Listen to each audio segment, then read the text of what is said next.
Corso in a do-rag. It's going to be that type of Saturday, folks, as we welcome you to the Motor City, a city built on the backbone of the automotive industry, a city where horsepower counts, and a lot of horsepower on the field today.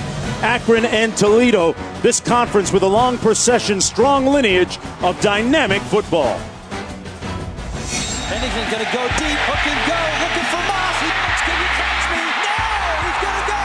Big Ben up top. It's Robinson. It's caught. It's touchdown. On the slant to Corey Davis. There goes the future first-round pick for a score. The glorious past gives way to the burgeoning present, Akron and Toledo. Who will step up and lead their team to the title? Open man, touchdown Toledo. What a season for Toledo. It seems to me there was one more goal you had in there. There's one more goal. What is it called? The MAC champion. And welcome everyone to Ford Field in Detroit for the MAC Championship. The Marathon MAC Football Championship, part of Dr. Pepper Championship Week on ESPN, presented by Vizio. As the captains meet at midfield, we get ready to kick this thing off in just a few moments. Hello everybody, I'm Mark Jones alongside Rod Gilmore, Quint Kesnick down on the field, joining us in just a bit. Toledo comes into the ball game with 10 wins. They won the West Division, Rod, and they have one of the top quarterbacks in the country going back 2 years. Who? Logan Woodside. Yeah, you know about him. Not a lot of people know about Logan Woodside, but they should. Think about what he's done the last 2 years. 69 touchdown passes, only 5 picks. He is the MAC Offensive Player of the Year. Veteran guy, 5th year, knows what he's doing out there. On the other hand, we don't really know what we're going to get on the other side for Akron. We expect to see 2 quarterbacks. Cato Nelson, redshirt freshman, left of your screen, and Thomas Woodson, the redshirt senior. Nelson got the last 3 starts. He's more of a running quarterback. Woodson is more of a drop-back passer, has been off for a couple of weeks, suspended, but now back. So we'll see what we get. Yeah, a little bit of intrigue there at the quarterbacking spot for Akron. Meanwhile, those 2 guys will be looking downfield to Quadarius Smith, and Quint has more on him. Yeah, Quadarius Smith, the junior from Orlando, is an absolute burner. This is a Porsche in a field of Cadillacs. He's got legit track speed, 10.4 in the 100 meters, and he scored 6 touchdowns this year, all on bombs. He is a game changer the way teams have to cover Akron. Off the field, it's all about resilience and him being a survivor. He kicked around foster care as a youngster. He was adopted by his community in Pine Hills, Orlando. Multiple families took him in. All along, he has kept fighting, refusing to blame others. He has been a man on a mission, Mark, to make his life better. And he's certainly accomplished a lot with his best still ahead of him, he says. Had a great meeting with him yesterday during walkthrough. Toledo winning the toss, deferring to the second half. Akron will receive. They'll get the ball first. And it'll be 1st and 10 from the 25-yard line. Akron actually picked to finish 4th in the preseason. 7-5 record coming into this one, 6-2 in the conference. Playing in their first title game since '05, and their leading rusher, Warren Ball, was injured earlier in the season. He was the Ohio State transfer. Cato Nelson making his 4th start. He's 2-1 in his last 3 games, and he will get the opening snap of the ball game for Akron and head coach Terry Bowden. Cato Nelson out of Florida, Hollywood, Florida. Won a state title as a freshman as well as a senior. But Jonesy, he is dynamic with his legs and learning as a passer, but he can throw the deep ball. This game a rematch. Toledo winning the earlier one back in October, 45-21. Nelson runs it, and it's brought down after a gain of about 3 by Josh Teachy. Well, this offense changed when Nelson took over as quarterback the last 3 games. Much more quarterback design run game from them now. You mentioned Warren Ball, their top rusher being out. This is kind of the replacement. Nelson picks up the rushing attack. Yeah, they've had to rely on their quarterback play a lot more since Warren Ball was injured. 2nd down and 7. Nelson completes his first pass. That's Manny Morgan out of the backfield, runs for the 1st down and then some. Morgan has been an intricate part of their offense, both running and receiving, and he moves the chains. Yeah, keep in mind, Jonesy, that you see Terry Bowden there. 2nd time being in a bowl game. Bowl eligible for 2 of the last 3 years. He told us they got to run the ball. They had 42 yards rushing in their loss to Toledo back in October. Gain of 11 on that last play. This is Manny Morgan again, trying the left side of that offensive line and picks up 3. We go, Terry Bowden, former head coach at Auburn, 1-11 his first year taking over at Akron. And he has done an outstanding job now in his 6th year on the sidelines at Akron. Knows that his team is a big underdog coming into this one today, more than 2 touchdowns. 2nd down and 8. Their starting quarterback, Cato Nelson. Coney in motion. Nelson sacked back at the 34-yard line by Adaney. Olasunkanmi Adaney. Just a suggestion. It might help if you actually blocked a guy. You think? Adaney, I mean, he's tough enough anyway, but you don't have anybody block him, chip him on the edge. He's coming full speed. He's got to make a play. I mean, he is one of the key defenders for Toledo. You have to be aware of. You have to account for him. Yeah, he leads the team with 7.5 sacks now. Sets up a 3rd down and 14 on this the opening drive for Akron. Nelson sets up to pass. Incomplete at 48-yard line. And it'll be 4th down coming up. Broken up nicely by Tichy, intended for Austin Wolf. Yeah, pretty good set here for Toledo defensively. You get a sack, and then you get Tichy making a nice play at the end, getting that left in there, knocking that out. That's a pretty good play. Looked like Austin Wolf had it hit him right in the hands. As a result, Denzel Kinley Lewis back at his own 23, the punt coming from Kyle Foster.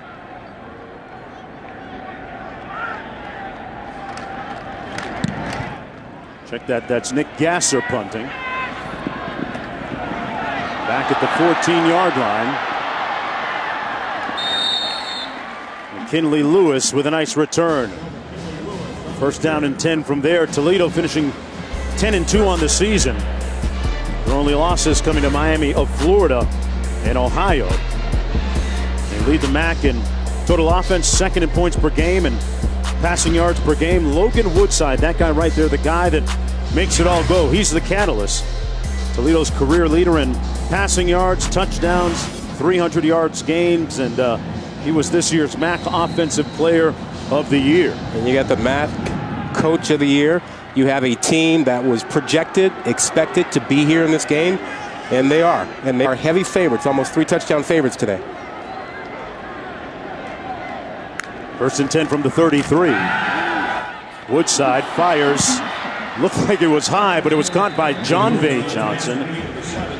Intended and over the head of Deontay Johnson. So what do we call that, Rod? Is that an overthrow catch, or what do we got here? Well, I'm going to trust in Woodside. He knew where he wanted to go, and maybe one of the receivers wasn't where he was supposed to be. When you have a redshirt senior quarterback, he doesn't make that mistake. He knows where he's throwing the ball. Yeah, we'll put that on Deontay Johnson. Maybe being out of position that time. A 6-yard gain, 2nd and 4. Woodside down the middle, wide open, but incomplete. Thrown behind McKinley Lewis. And there was nobody near him, Rob. Yeah, and this is reminiscent of their October battle where Woodside lit them up in the middle of the field. They threw post patterns, they threw slants, and they got up by 21 points with some touchdown passes. And I would expect that Akron would switch up their coverage. More pressure, less 2 deep, less 4 deep coverage than that. 3rd down and 4. Woodside delivers on the post, incomplete. And it's a 3 and out, surprisingly, on the first series. The Akron defense gets a win. That pass intended for John Vay Johnson.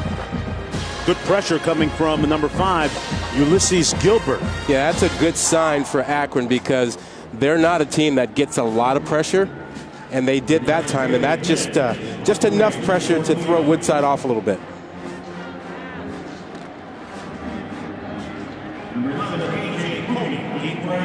So Bailey Flint is going to punt. Guys shaking the kinks out in their championship game. Maybe a few nerves early on, Jonesy. Sometimes it happens that way as Coney calls for the fair catch. All the way back at the 15-yard line. 1st and 10 for Cato Nelson when we come back. Dr. Pepper Championship Week. And welcome back, everyone, to the Marathon Mac Football Championship as part of Dr. Pepper Championship Week on ESPN, presented by Vizio. Just underway here in the first quarter. Toledo and Akron knotted at 0. This is going to be Akron's second offensive series of the ball game. Cato Nelson getting his 4th start of the season at quarterback. Redshirt freshman out of Hollywood, Florida. Back to pass. Over the middle and batted away at the last minute by Josh Teachey.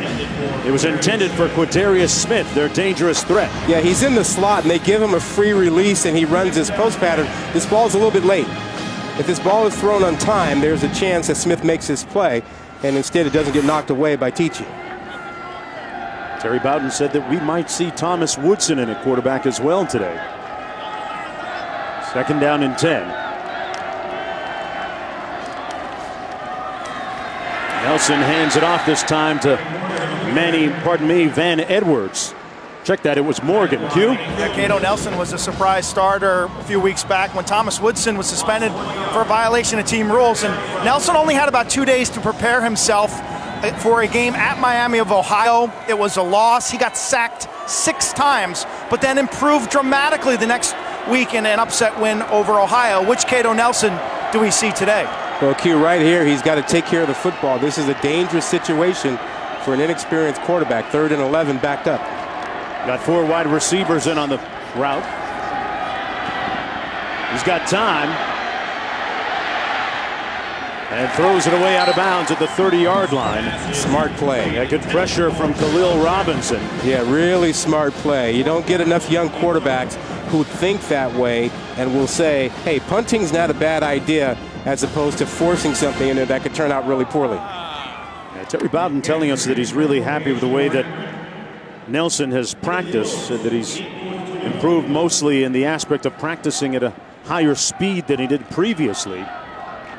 Regardless, it's 4th down. Nick Gasser coming into punt. Denzel McKinley-Lewis back at his own 40.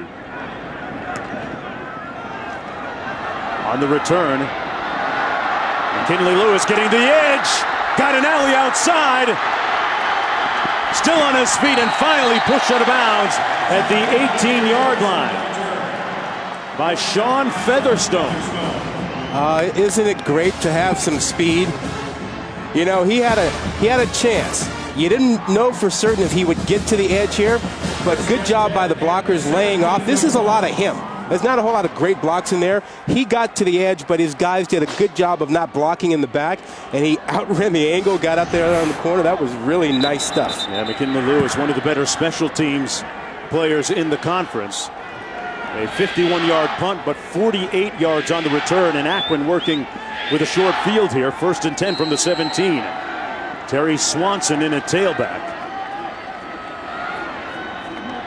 Swanson ran for over 1,100 yards this year. First team All-MAC. On the handoff, it's Swanson. A flag down on the play. Swanson brought down at the 11.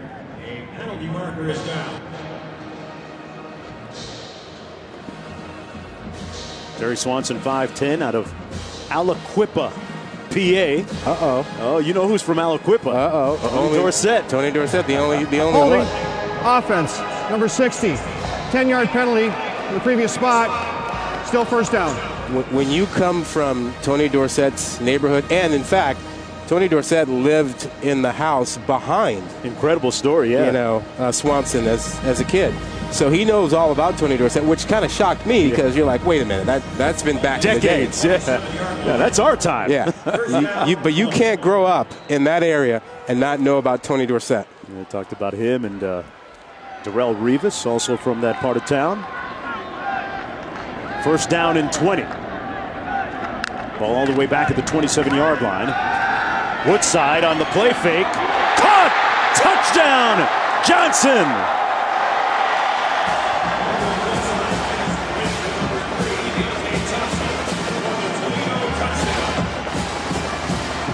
Deontay Johnson with his 12th touchdown catch of the year. Yeah, Jonesy, they got him in man coverage, a good matchup. Brown trying to stay with Johnson. Johnson's a first-team All-MAC guy, and he got on top of Brown, and then a perfect throw by Langley Woodside. Woodside recognized that Johnson was on top of him, and he just had to put it out there. He let him go get it. And there's a guy who's got some pretty good speed, who got behind Brown. Easy pickings. First-team All-MAC this year for Deontay Johnson. And the 25th touchdown pass of the season for Logan Woodside. Put just enough touch on that ball for his guy to get it. 7-0 Rocket lead when we come back to Detroit.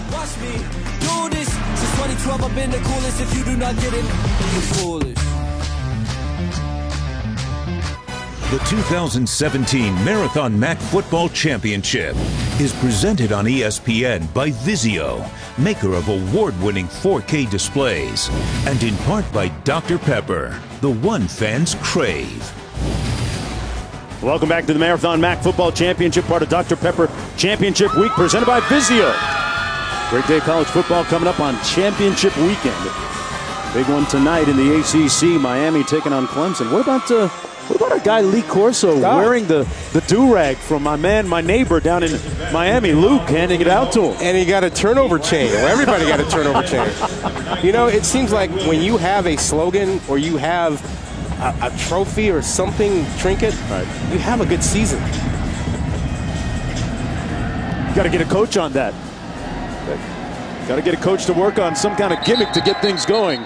Let's go back to the studio and Adnan, what's good? First and 10.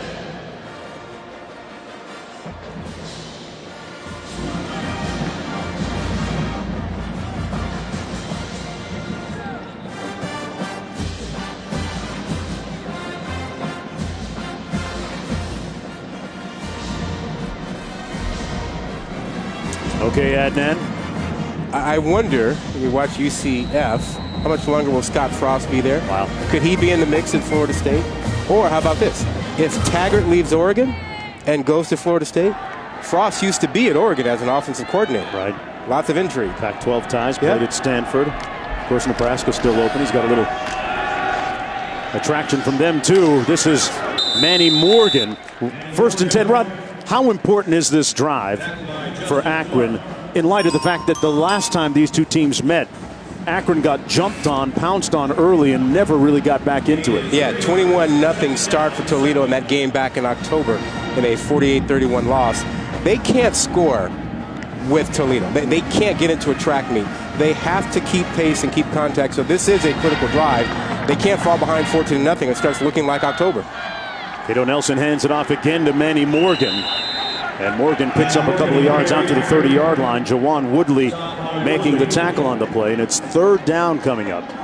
Yeah, now Toledo. The issue, you pointed out third down, is that when you leave Cato Nelson in these third and long situations, it's a tougher deal, Q, and I'd be wary of him throwing across the middle here. Yeah, two things stand out so far. We haven't seen as much quarterback run as I anticipated, as I think the Zips will need, and we haven't seen any shots because of bad field position. Yeah, one of the concerns of that Toledo defense was guarding against the big play. Akron will take a bunch of shots. Nelson complete, and a first down catch and run to A.J. Coney, who moves the chains for the first time today for Akron. Yeah, very good read. You had Toledo playing man-to-man underneath with two safeties deep, and he goes to the slot. He had a mismatch there, and that was the place to go. Smart decision. A.J. Coney out of Orlando, Florida. Another one of those Florida guys, a Weber State transfer. Picked up 7 yards on the catch and run. First down and 10 from the 36.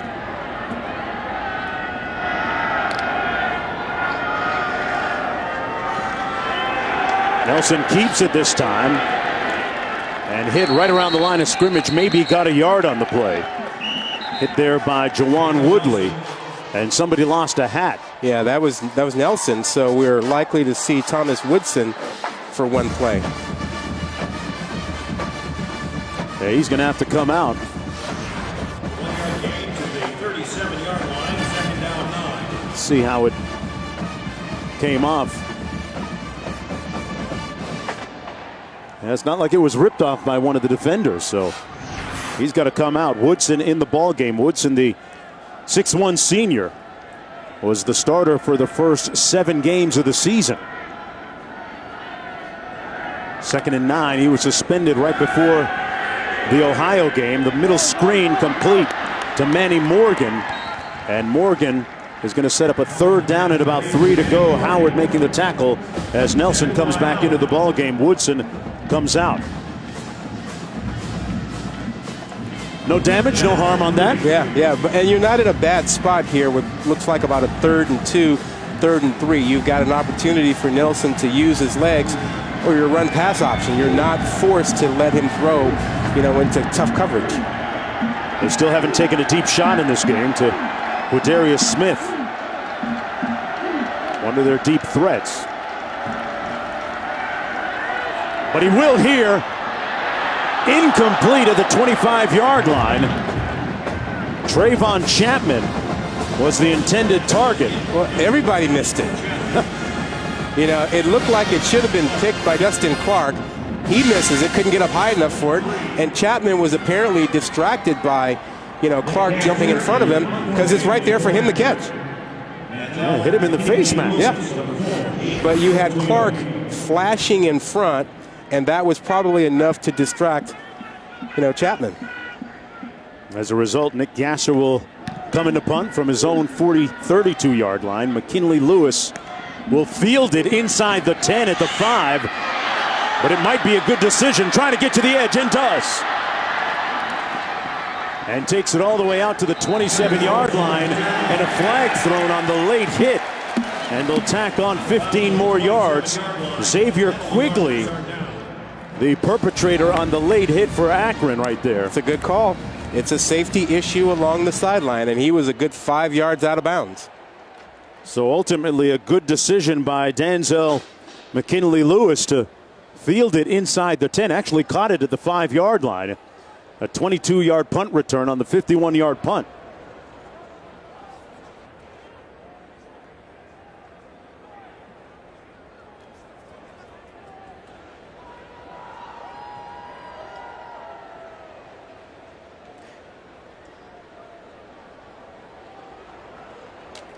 They've got looks like we're going to have offsetting penalties here.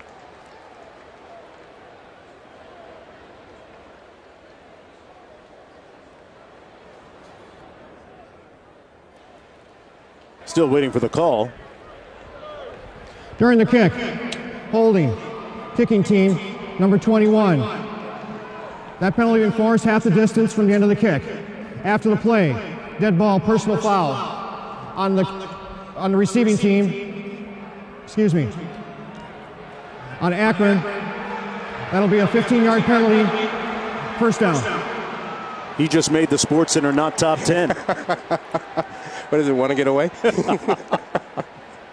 No, so both were on Akron.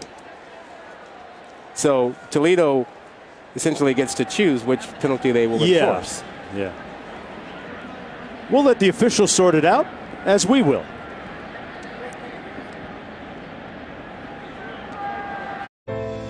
It's Bee Week on ESPN as we continue Jim Valvano's fight against cancer.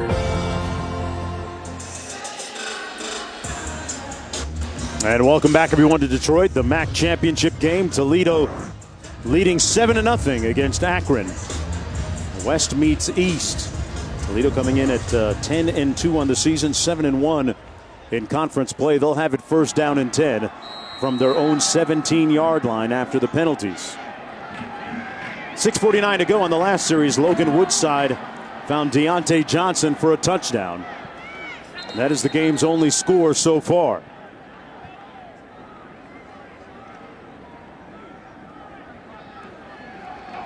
Please set the play clock to 25 seconds. It will start on my signal. So there's been some confusion. Apparently they called a hold, and then they treated the personal foul as a dead ball foul and only enforced the holding. And there was some confusion about who these things were on, but this is why we're starting at the 18.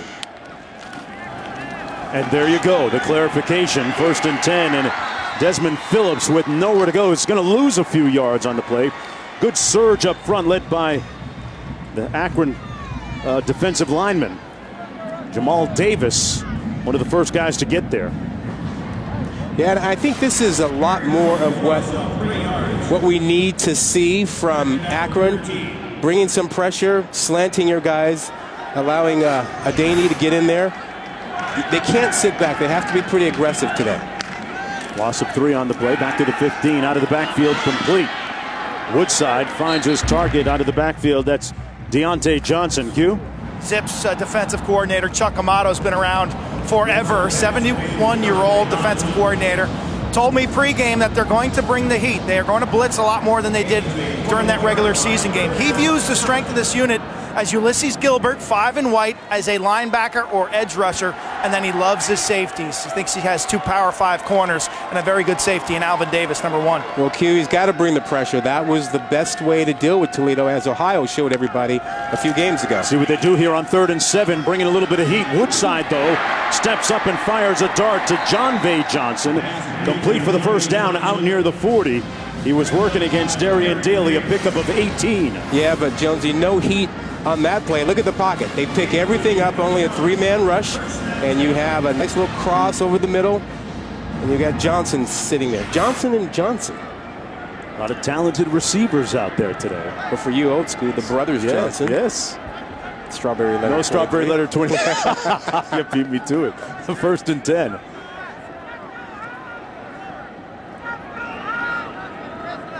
Woodside out of the shotgun. Nice inside handoff to Swanson. Terry Swanson was first-team All-MAC this year and described as the heart and soul offensively of this Toledo team.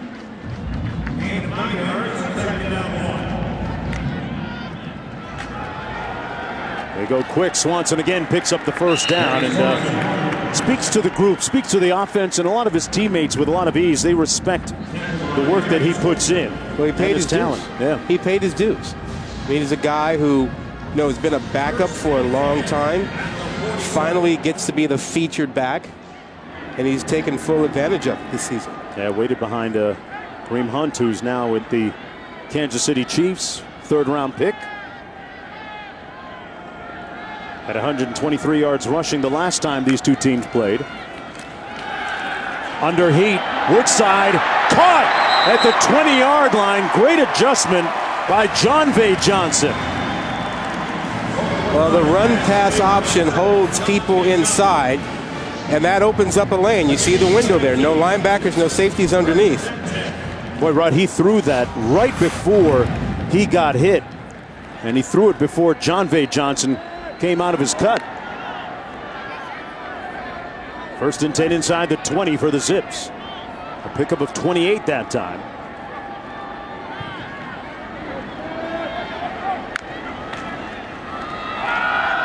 Swanson inside with nowhere to go, brought down at the 21-yard line by Jamal Davis. Jones, I want to go back to the previous play. I want you to look at this play action. Watch this run fake and how you get the linebackers and safeties coming up. Run pass option opens up a huge window inside. Lots of teams are running that right now, and that was a perfect example of it. Yeah, this is one of the most prolific offenses in the country. Last time out against Akron, against Akron, Toledo put up over 630 yards of offense. 2nd and 12 after the 2-yard loss. Play clock down to 3. Woodside gets it off in time.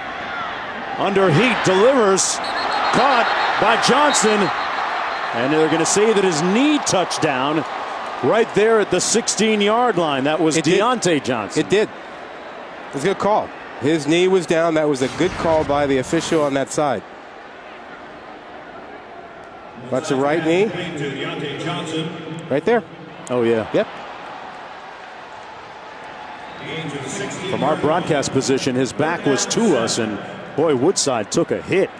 Yeah, John Lako 40 was the first to get there, and that's some of the heat you heard Quint talk about that Chuck Amato wants to bring. And they haven't gotten a sack. They've gotten a couple of hits on him, Q, but they haven't been real effective with the heat yet. Yeah, I think they have to bring the heat up the middle. The inexperience of this center guard trio for Toledo due to injuries is apparent.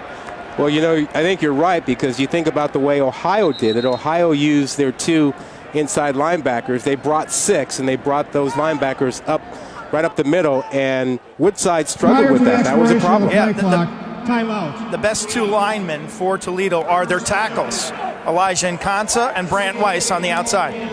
As we look at Jason Candle, the head coach of Toledo, Chuck Amato, he's got to be the youngest looking 71-year-old coach in college football.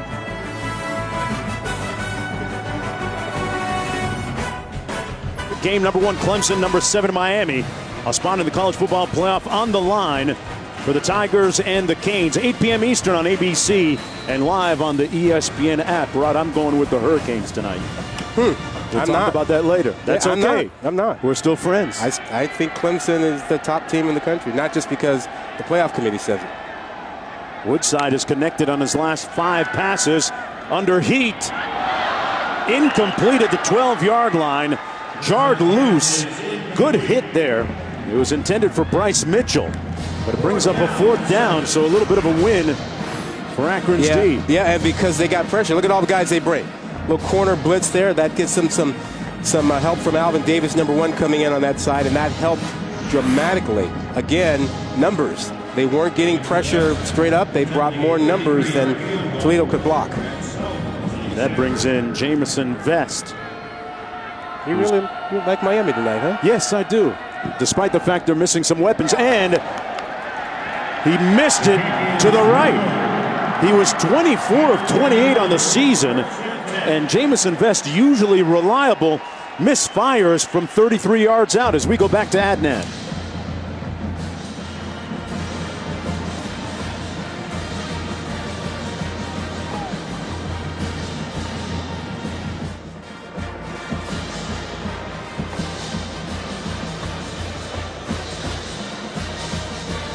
All right, thanks a lot, Adnan. Yeah, I'm going with the Canes tonight, even though they're missing Amon Richards at wide receiver and some other key guys offensively. They've just found a way this year. Yeah, Kelly Bryant is standing in their way this year. Meanwhile, Thomas Woodson in at quarterback now to take over from Cato Nelson. Van Edwards Jr. and a tailback behind him. This will be the 2nd snap of the ball game for Thomas Woodson, who was the starter for the first 2/3 of the year. Nowhere to throw it. Backside pressure and delivers incomplete. Intended for Austin Wolf. As we look at Thomas Woodson, we did their game earlier this year against Penn State, and Thomas Woodson was the starter at that time. Here's a look at his numbers in the first meeting against Toledo, 18 of 33, a couple of touchdown passes. Well, remember, he had that shoulder injury last season and was coming back from that, and it took him a while to get back to full strength. He does throw a good deep ball when he's healthy. Interesting move by Akron to change quarterbacks here. A pass complete to Trayvon Chapman, who led the team with 48 catches coming into the ball game. What do you make of the move at this point? I think we expected to see both quarterbacks. I think the fact that the quarterback run game is not working with Nelson right now, really kind of precipitated this move. If that's not working, then I think Terry Bowden was thinking, well, I got to make a change. Why am I having him out there if we can't run the ball from the quarterback spot? Yeah, Cato Nelson struggled last week in their win against Bowling Green for the Wagon Wheel Trophy. They do come into this contest with a lot of confidence. Time winding down in the first quarter. Pass complete underneath to the 27-yard line. Chapman again picks up 2 yards. And 4th down coming up for Akron. So the quarterbacking change didn't make a difference on that series for the Akron Zips. Yeah, this is a dicey situation for Akron because right now it appears that Toledo continues to move the ball offensively. They're going to get the ball back, and with Akron struggling, they're going to have a problem staying connected, staying close to Toledo. Well, unlike the previous matchup where they fall behind early by as many as 3 touchdowns, it's only 7-0 here as time winds down in the first quarter. The punt dribbling out of bounds at the 32. As Allstate is proud to be part of the team that comes together to do good by contributing to participating universities' general scholarship funds. For each field goal, an extra point kicked. To date, Allstate has contributed millions in scholarship funds. Mark Jones chopping it up with Rod Gilmore and Quint Kesnick down in the field. A big Saturday in college football here in Detroit. Later on ABC in the ACC championship game between Miami and Clemson. So you like Miami. I like Clemson. Do you like Ohio State over Wisconsin? Boy, you know what? The way that Wisconsin played last week against Minnesota, it's hard for me to go against them.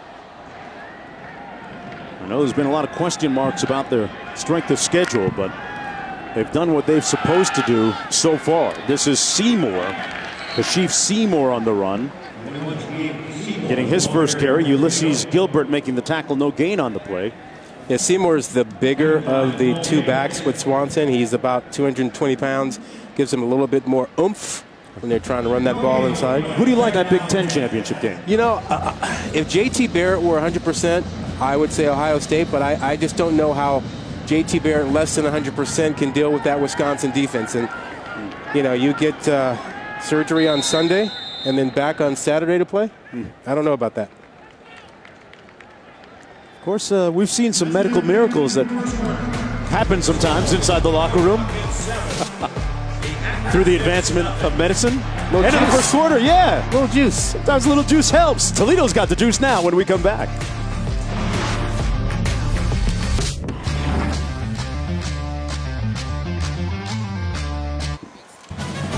And welcome back, everyone, to the Marathon MAC Football Championship as part of Dr. Pepper Championship Week on ESPN, presented by Vizio. Back for the start of the second quarter, Mark Jones, Rod Gilmore, Quint Kesnick, with Toledo leading Akron 7-0. Toledo is 2-3 all time in MAC championship games. This is Logan Woodside showing off his running skills out to the, 40-yard line, just shy of the 40, 9-yard pickup. You know, Woodside has traveled an interesting path from the time he was in high school playing football. He was not a highly recruited guy. Often got in his car, and native of Frankfort, Kentucky, would jump in his car with his mother, his grandmother, his father sometimes, and really worked the camp circuits in and around the area. In Kentucky and Ohio. Got himself seen. He's the poster boy for perseverance. Fifth-year senior, stuck around. Fumble, ball loose, and it looks like Akron might have recovered.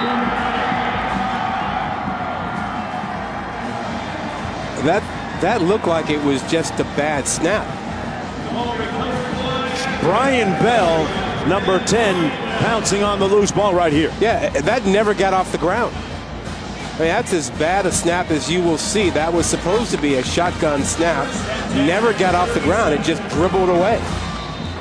Did the center perhaps think that Woodside was under center? No. I'm trying to bail him out. That was strange. When the quarterback's under center, you feel him. You know he's there.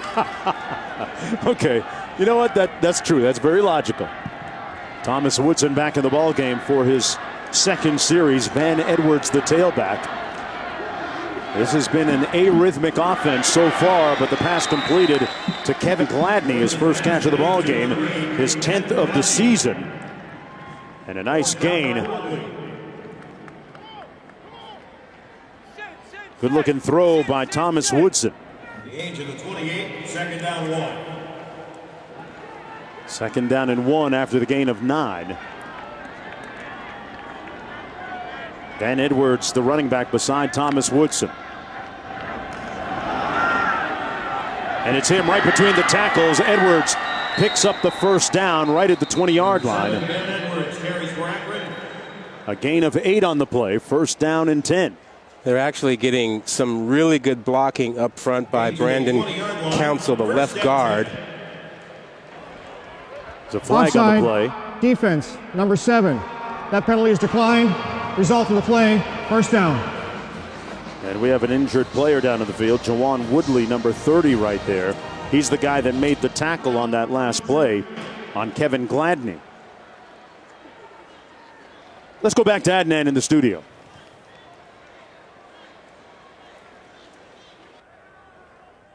Limited tickets are still available for the Lions game versus the Chicago Bears on December 16th.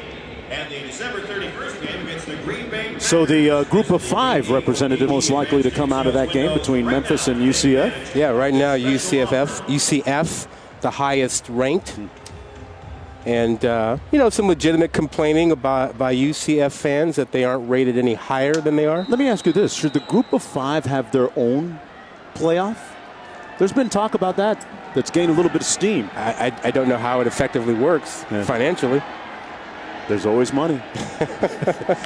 They got $12 million buyouts in college football. There's money. Woodson, money to the tight end, Booker, lunging for the touchdown.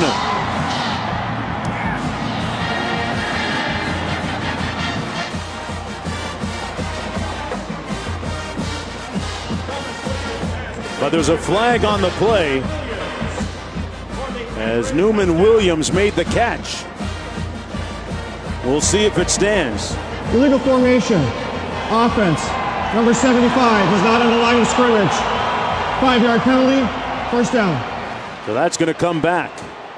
Jonesy, it's a play that you set and you prepare for all season long, and Booker comes completely free.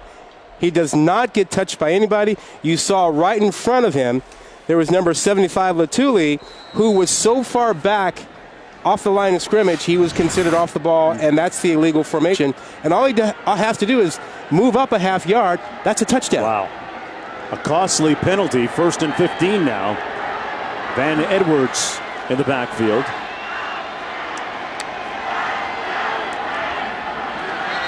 Good move by Woodson, and they're going to blow the play dead. It's like we got another procedure penalty against Akron. Prior to the snap, false start. Offense, number 75. 5-yard penalty, remains first down. Latuli's having a bad series here, Rob. Yeah. He's got to move on and get to the next one and not worry about it. So, you lose a touchdown, and it's only because of the way you lined up that impacts you. Yeah, now he's got to move on and let it go. He's a good player. Let it go and move on and help your team now. Yeah, he's their most talented guy up front. 6'5", 330 pounds out of San Diego. First time all eyes have been on a lineman in a while, right? Yeah.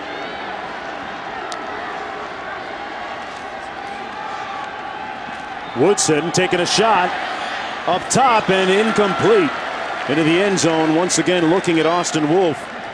And Justin Clark was stride for stride with him.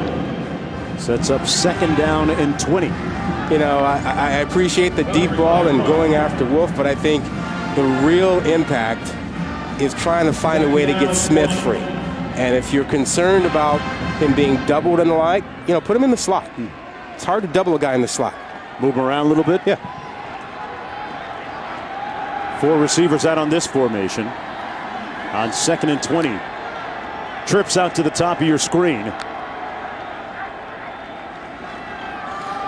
Woodson keeps it in the run game and is brought down to the 25. Going to be 3rd down and about 15, Q. Yeah, where is Quadarius Smith? Well, he's been on the bench. He's healthy. I see nothing wrong with him physically. And since early stages of the first quarter, he's mainly been a spectator. Strange development there. Well, they need him on the field. He makes a huge difference in your passing game, particularly, here you look at this 3rd and 14, 3rd and 15. You need him out there. A guy with 10.3 speed in 100 meters. Transfer from Missouri, where he ran track. Terry Bowden said, hey, you can come to Akron and do both sports. Woodson with time. A little contact. No flag, incomplete. Trayvon Chapman seemed to trip over the defender on the play. Blue. Darlow Blue there on defending. Well, you'll see their feet get tangled up a little bit.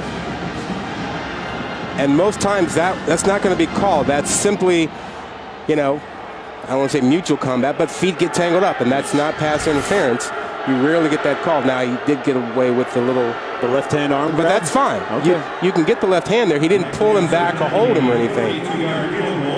I'm fine with that. That's a good no call. Yeah, because you played DB. Of course, you're fine with that. Yeah. Let me get a wide receiver on the line here and see if I can get another opinion. Got a timeout of the field as Nick Gasser came in to line up for the field goal attempt. Sounded like he took a swipe and tried to kick him and get him to fall down. Come on.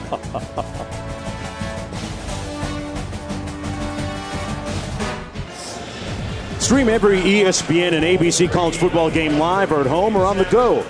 You'll get access to scores, news, highlights all season long. Download the ESPN app to start streaming tomorrow. Meanwhile, Nick Gasser to attempt this field goal from 42 yards out. He became the first-string place kicker just a few weeks ago and had this blocked. Toledo on the move. It's Tichy. Josh Tichy returns it all the way down to the 35. Jonesy, you talk about a swing. You had 7 points taken off the board because of a penalty, an illegal formation, and then your field goal gets blocked and it's brought back the other way. This is a huge swing, but look at the effort. Look at the layout right there. Childress gets in there. It appeared to be a little bit low, too. Yeah. Almost a line drive, Rod. Yeah, but great effort by Childress. Yeah, field goal kicking has been a dumpster fire for Akron this year. They've only made 5 field goals on the year. That trajectory was not where you want it to be. That was extremely low. And special teams now with a big punt return and a blocked field goal, that's the difference in this ballgame. Now, Terry Bowden told us that he doesn't attempt many field goals. That one proved a little bit costly. Swanson in the backfield on 1st down and 10.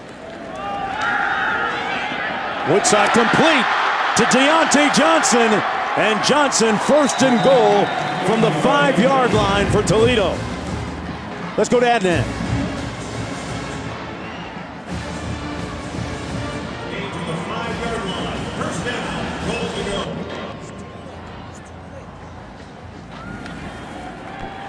Right back to the action. They run it. Swanson down to the 2-yard line. Boy, Deontay Johnson having a good game so far, along with John Vay Johnson. 2 of the top threats for Logan Woodside, the 5th-year senior. One more look at that last play. Yeah, I don't think Akron was really set. You see Brown, number 4, was kind of sauntering around there as Johnson, came off the line of scrimmage. I think they caught him napping a little bit. 4 catches for 67 yards. 2nd down and goal. Swanson cuts it up and makes it into the end zone. Touchdown, Toledo.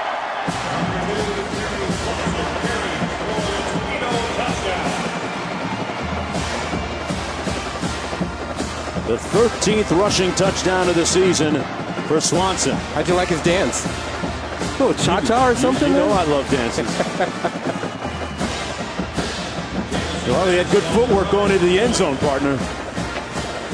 Yes, he did. Showed a little power, breaking a tackle, getting into the end zone, and not quite Tony Dorsett from hometown, but good enough. It'll work. 7 points.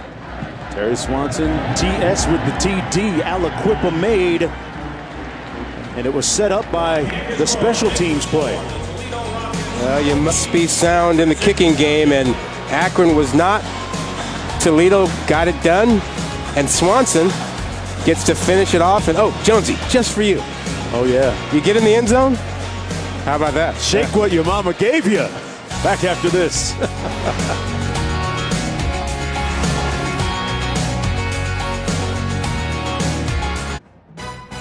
The 2017 Marathon Mac Football Championship. Brought to you by Marathon, fueling the American spirit. And Jarrett, the Galleria of Jewelry.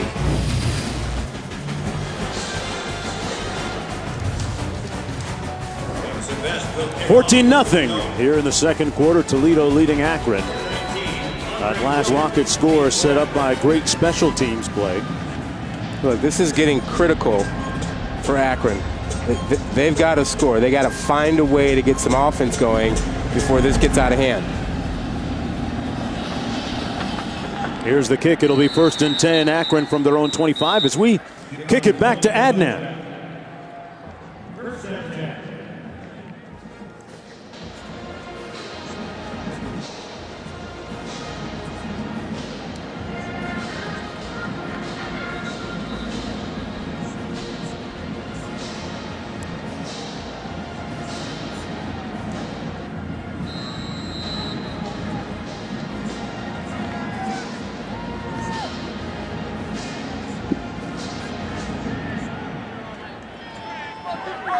All right, and then Thomas Woodson back in for his 3rd series of the game. Cato Nelson began this contest. Woodson tucks it under, is going to run, and falls forward at about the 25-yard line. Rod, what do you make of the quarterbacking situation so far? But first, let me go down to Quinn. Quadarius Smith is back in the ball game, Mark, for Akron, and his speed gets the defense to play off of him. As you said, track speed, but the linebacker sat down in that passing lane, and that's why Woodson did not release the ball on that stop route. Right cue, Manny Morgan, the tailback.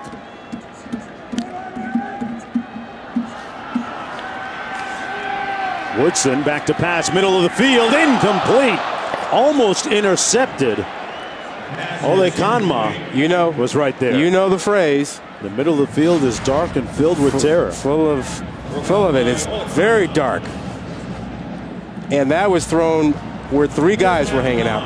When you're a redshirt senior quarterback, you have to know. You got to be more careful in the middle of the field with that football. Safeties and linebackers lurking. I'm waiting for that little bit about chaos soon. Soon, my son. Soon. 3rd and 9. This offense has been anemic. Woodson trying to change that. And Smith finally targeted, but couldn't come up with the cash. He was working against Trayvon Mathis. That's one of the key matchups in this ball game. Yeah, great coverage by Mathis out there. And I don't know if Smith is 100%. He did not open up and get any separation from Mathis out there, but they have to have him on the field. They are anemic offensively without his ability to stretch the field and make a big play. Nick Gasser in the punt, standing at his own 13-yard line. McKinley Lewis calls for the fair catch at the 37, so Toledo will have good starting field position on this drive. 1st down and 10 as we take a look at this at today's all states, all hands in play. A little bit of Johnson and Johnson action. Deontay Johnson with a good grab and sharing it with John Vay Johnson, also making good grabs. So that tandem, unrelated, Johnson and Johnson showing you some good hands. Well, both of them getting it done today.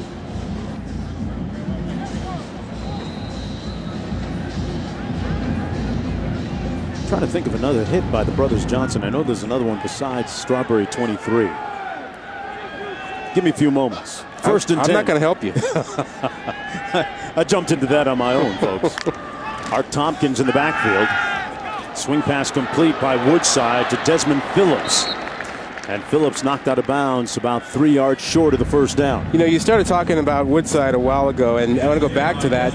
A lot of quarterbacks don't show the patience that he had. Most of them transfer when things don't go, their way. Here's a guy who has persevered through some tough situations and become a star. School's all-time leading passer in terms of touchdown passes, Q, and yards. Well, he's got that quick release and his ability to think fast on his feet, to process and react. He's a student of the game who's fully invested in terms of his spiral notebook and watching film and copious notes. He says he's got a closet full of books. He stacks them and all coaching points to every play. This is a guy who is not going to get beat because of his knowledge on the field in terms of his seeing coverages, of understanding where blitzes are coming from. Very bright.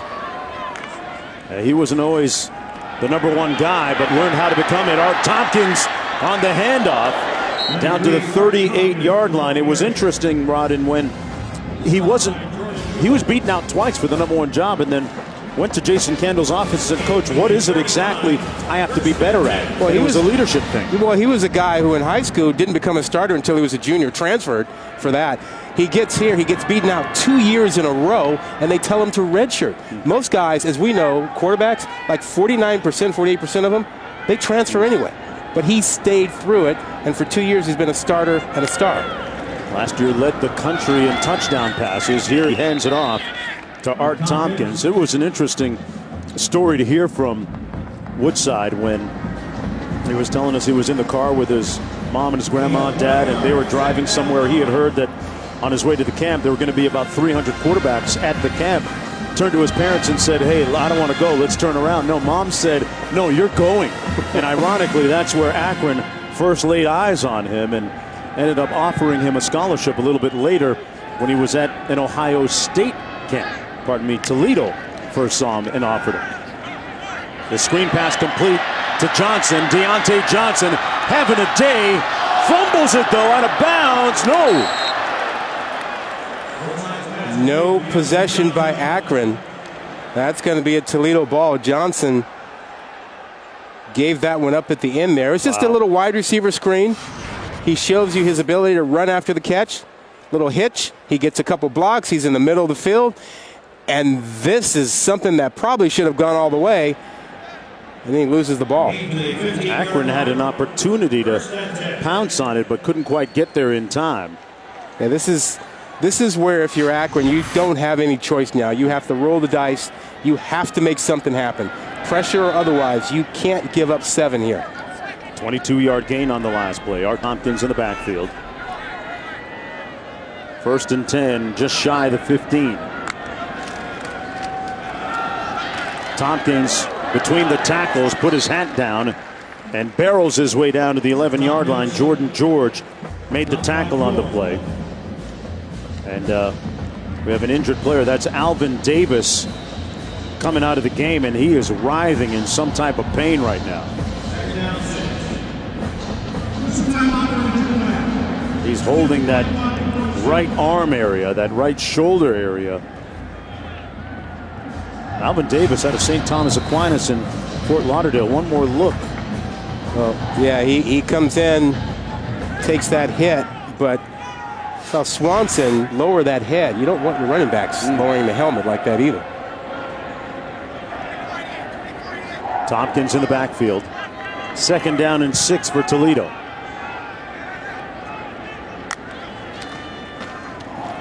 Tompkins on the handoff.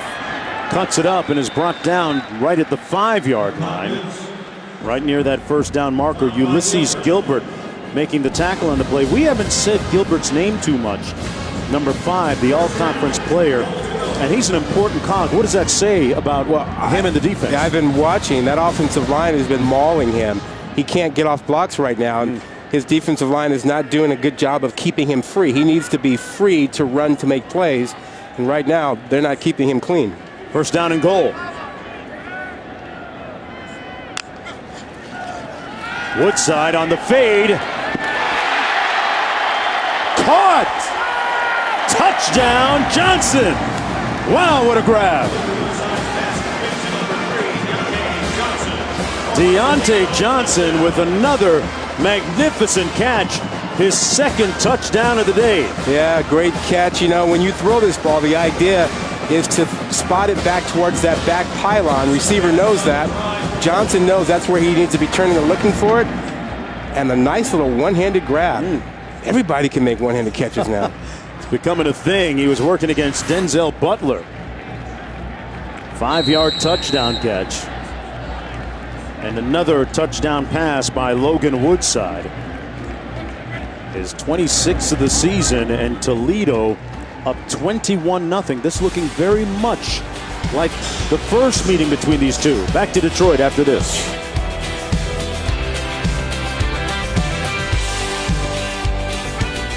Here's to put the 4 best teams into this thing. The College Football Playoff Selection Show, tomorrow at noon on ESPN.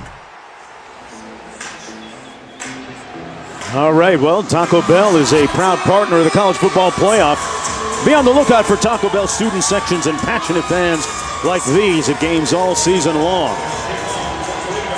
And boy, that selection show is going to be really interesting depending on what transpires over the next several hours. We could get some chaos today. Oklahoma, though, handling their business against TCU. But if you think things go chalk? No. I think something will happen. Who's got the biggest chance to get upset? Wisconsin. Oh, okay. I'll take that. Or Auburn. Let's go back to Adnan in the studio. 1st and 10.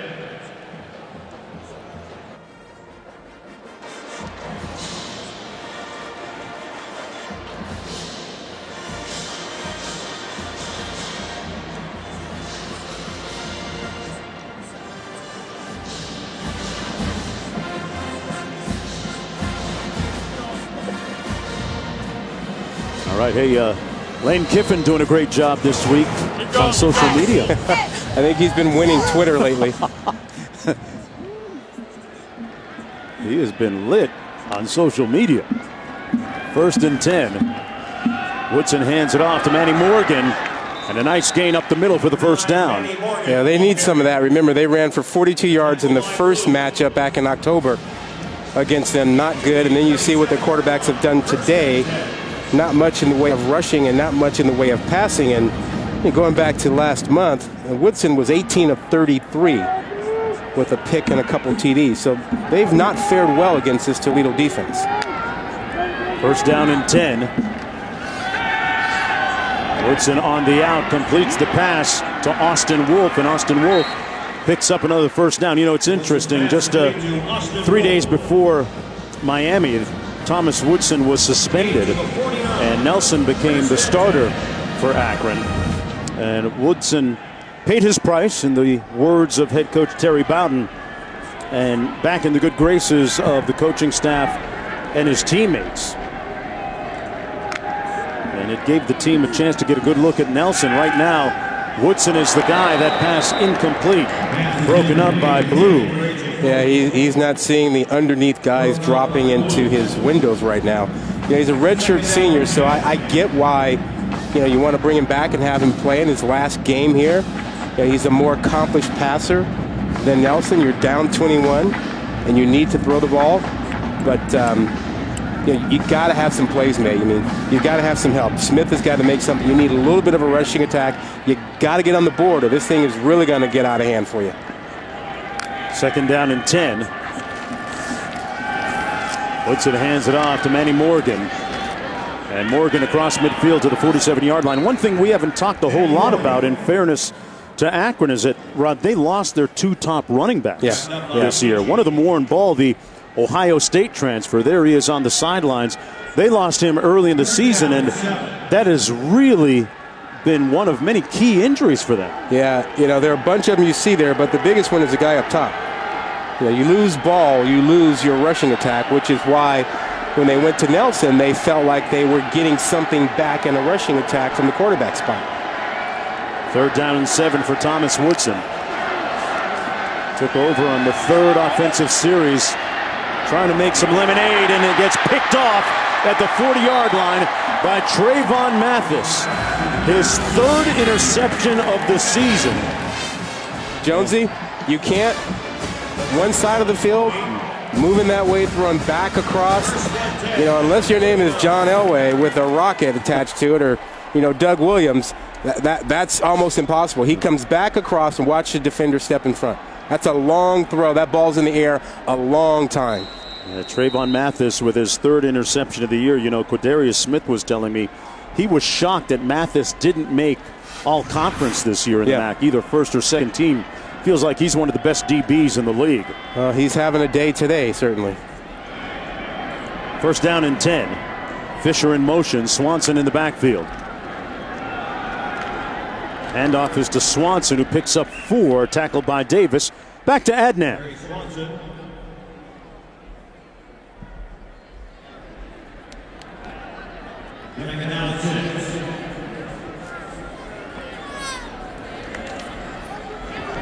How do you spell blowout? Underneath, Woodside completes it to Terry Swanson, close to a 1st down. How do you spell Heisman? I mean, Baker Mayfield might be sewing that thing up with his performance. You think he's that far ahead of the rest of the number 2? I mean, Joe Tessitore does his analysis every week, and his analysis shows that Baker Mayfield has a bigger lead than any other leader has had in the last few years, so that it looks like a foregone conclusion that he will be the winner. And voting ballots went out a few days ago. I got to send mine in. Yeah. Let's go, man. 1st down and 10. Approaching 4 minutes to go in the first half. It's been all Toledo. Woodside keeps it on the bootleg, slides in at the 33. It was tough to watch Bryce Love struggle with that ankle injury, Rod, that he had all last night and this year. He's got more than 1,900 yards. What he did last night, his heart, playing like a warrior, playing on one leg and running for over 100 yards was amazing. He'll be in New York. Lamar Jackson looks like he's got that 3rd spot. The question is, how many guys will go? Will it be 4, 3. Where does it get cut? 2nd down and 4. Logan Woodside, play fake. Pass incomplete and actually broken up by the intended receiver on the play, Jordan Fisher. Ulysses Gilbert had a better shot at it than Fisher did. You know, talking about that Heisman breakdown, they invite players based on where the natural break occurs in voting. So if 3 guys are relatively close and then you have a drop-off with a bunch of guys only getting, 1% or 2%, they cut it there. So you could get 3 guys in New York. You could get 4 or sometimes 5. So we got to tell those guys in the T-shirt over there that Woodside's not going to New York. Not going to happen. Okay. 3rd down and 4. That's going to be Swanson. And Swanson going to come up short, but they are on the fringe of field goal range for Jamison Vest, who missed one a little bit earlier. So decision time for Jason Candle, the head coach, former offensive coordinator for Toledo. For Matt Campbell, the Iowa State coach who was at Toledo. And we get a player injured down on the field. That's 56, Deontay Moore. Meanwhile, Alvin Davis, who appeared to suffer that right arm area injury, is back on the field at safety. Time out of the field with 3:09 to go in the first half. Rockets out in front.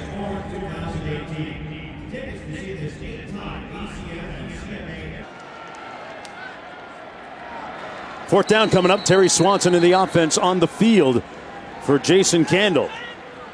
And another timeout going to be called, this time by Akron, as we just came out of a timeout. And that gives us time to tell you about tonight's Sports Center after the games. Scott Van Pelt, Reese Davis, Chris Fowler, Kirk Herbstreit, Booker McFarland joined the show to talk college football playoff top 4. Head coaches from around the country lobbying their case. Tiger Woods in contention at the Hero World Championship and Challenge. All that available on the ESPN app. So there's one thing I don't understand. I'm not, lobbying for anybody. But if you're an Alabama fan, I think you have a right to be upset with the committee and go, how do you be number 1 essentially all season long? You lose to number 2, and then now you're not in the top 4?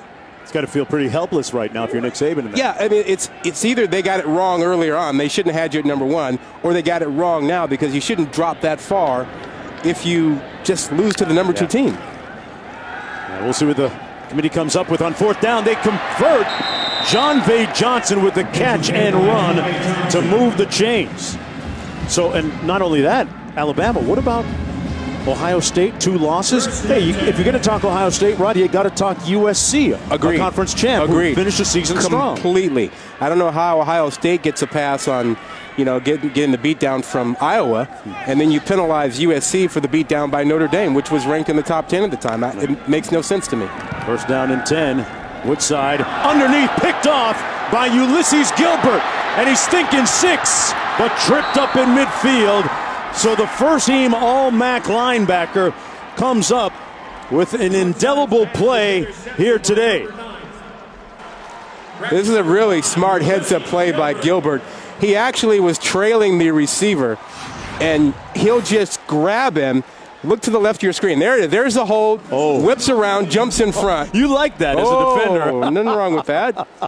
He gets his hands on him, jumps in front there because you can make contact before the ball's in the air. That's a nice play, and Woodside's like, hey, he held him. He sure did. Used the receiver's momentum to swing around. Yes. Ball wasn't in the air. Okay, so that is legal as long as the ball's not in the air. Okay. Contact is fine.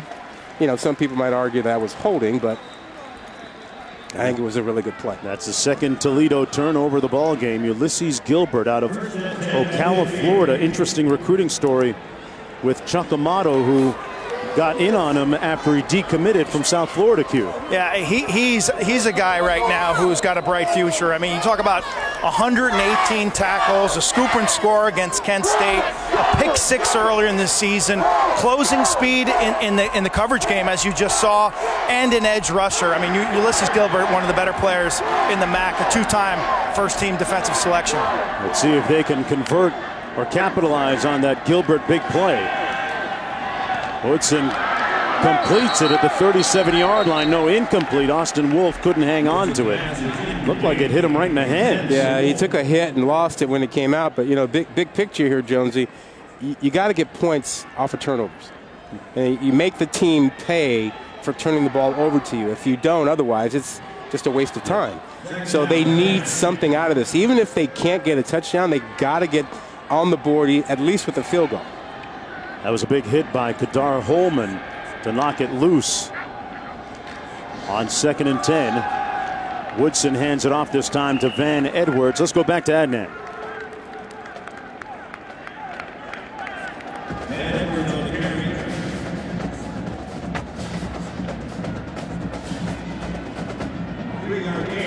Third down, 7.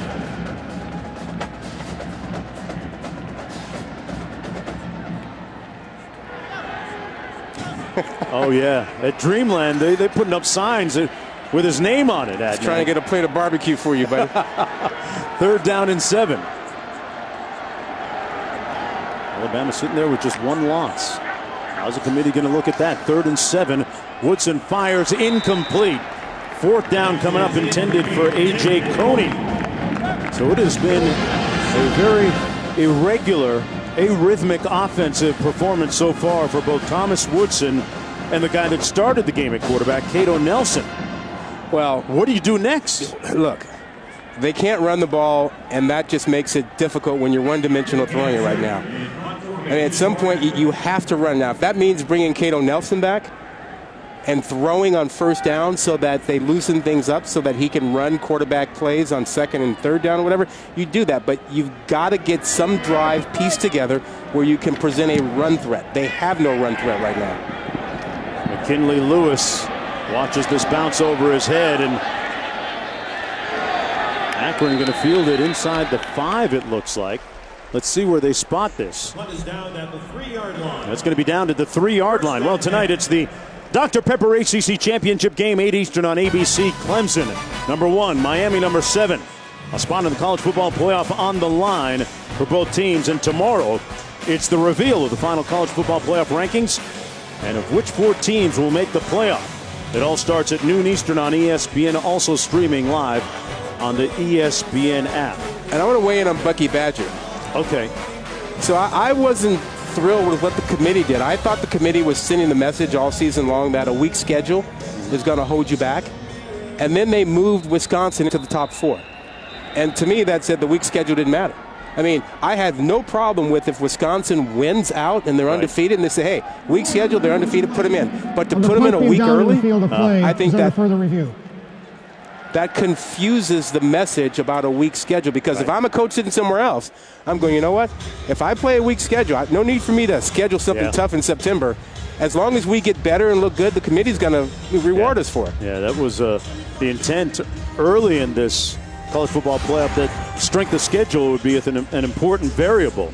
Yeah, now they're checking to see did the ball break the plane? You can actually be in the end zone, you know, as a player. It's the ball, not the player. So does the ball break the plane? That official is right there on the goal line looking at it, and he made his call. Yeah, Michael Buddenberg, number 88, getting downfield. Yeah, you can't tell from anything with these angles that would be definitive, but it's about the ball, not the foot, not the player. So whatever the call on the field stands, in my view, because you don't have enough to overturn anything there. After further review, the ruling on the field that the punt did not break the plane of the goal line stands. The ball is spotted at the 3-yard line, 1st down. There you go. Buddenberg with a nice job downfield. It'll be marked at the 3-yard line. So am I off my rocker on Wisconsin? No, I like the rationale and reasoning that you use, and to put them in the top 4 this late and basically change your message and your standards on the strength of schedule is inconsistent. Again, I'm not saying they can't get to the top 4. I'm just saying win your championship game first. Yeah. Ohio State's going to be the best team they play this year. Swanson in the backfield. And a nice run by Swanson, brought down by Gilbert as we go to Q. Rod, I disagree on your take earlier about Alabama. You know, resumes and a team's playing ability, it's a fluid thing. There are two lesser impressive games this season where Mississippi State late and then they lost to Auburn. And their resume is constantly changing. When you play a team, if they're ranked 10th, that doesn't matter. It's where they are at the end of the year that matters in terms of building a resume. Q, I hear you, but I disagree. I mean, I think if you're right about that, then the committee shouldn't have had them at number 1. Yeah. They had plenty of chances to drop them down, but they kept them at number 1 before they lost. So if it was, hey, they didn't look good the week before, they played a weak team, drop them before then. I think it was a case of there was nobody else to put at 1. Here's Swanson again between the tackles, about a yard shy of the first down. As we take a look at this week's college football playoff rankings, brought to you by AT&T. There you go. Well, there's Wisconsin sitting at 4 that we were talking about, and Alabama sitting at 5, hoping that something changes. And even Georgia, you know, if Georgia knocks off Auburn, Georgia's going to wind up in that top 4. Yeah. Wide open. That's the tight end, Rossi. And Rossi is brought down at about the 42, but another first down for Toledo. So much to be decided. Big Ten championship. And then the ACC championship tonight on ABC at 8 o'clock Eastern time.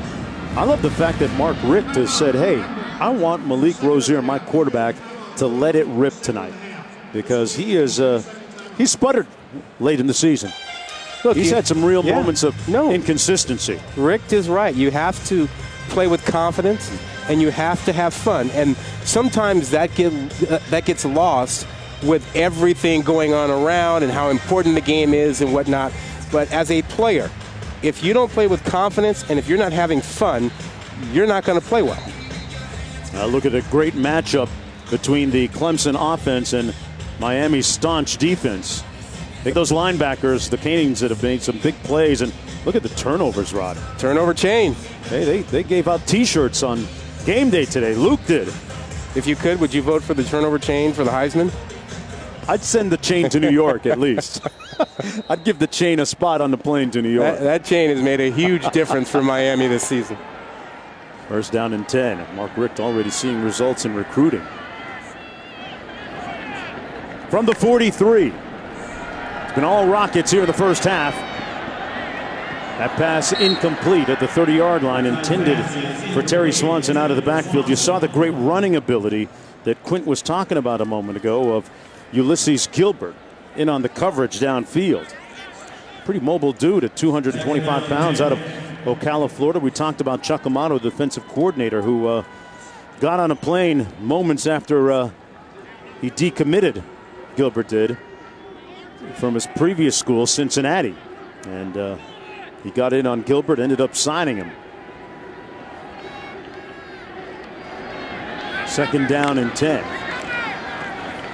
Amato's defense under duress here. Pass complete to number 7, John Vay Johnson. And another first down for Toledo. Yeah, that's a good tackle, though, by Butler, because if he doesn't hang on, that might be 6, or that's a chip shot field goal. And it's critical for Akron to get out of this without giving any more points up. Yeah, they are being dominated here in the first half. Down 21-0 with Toledo moving in for another score. Folks, the wait is almost over.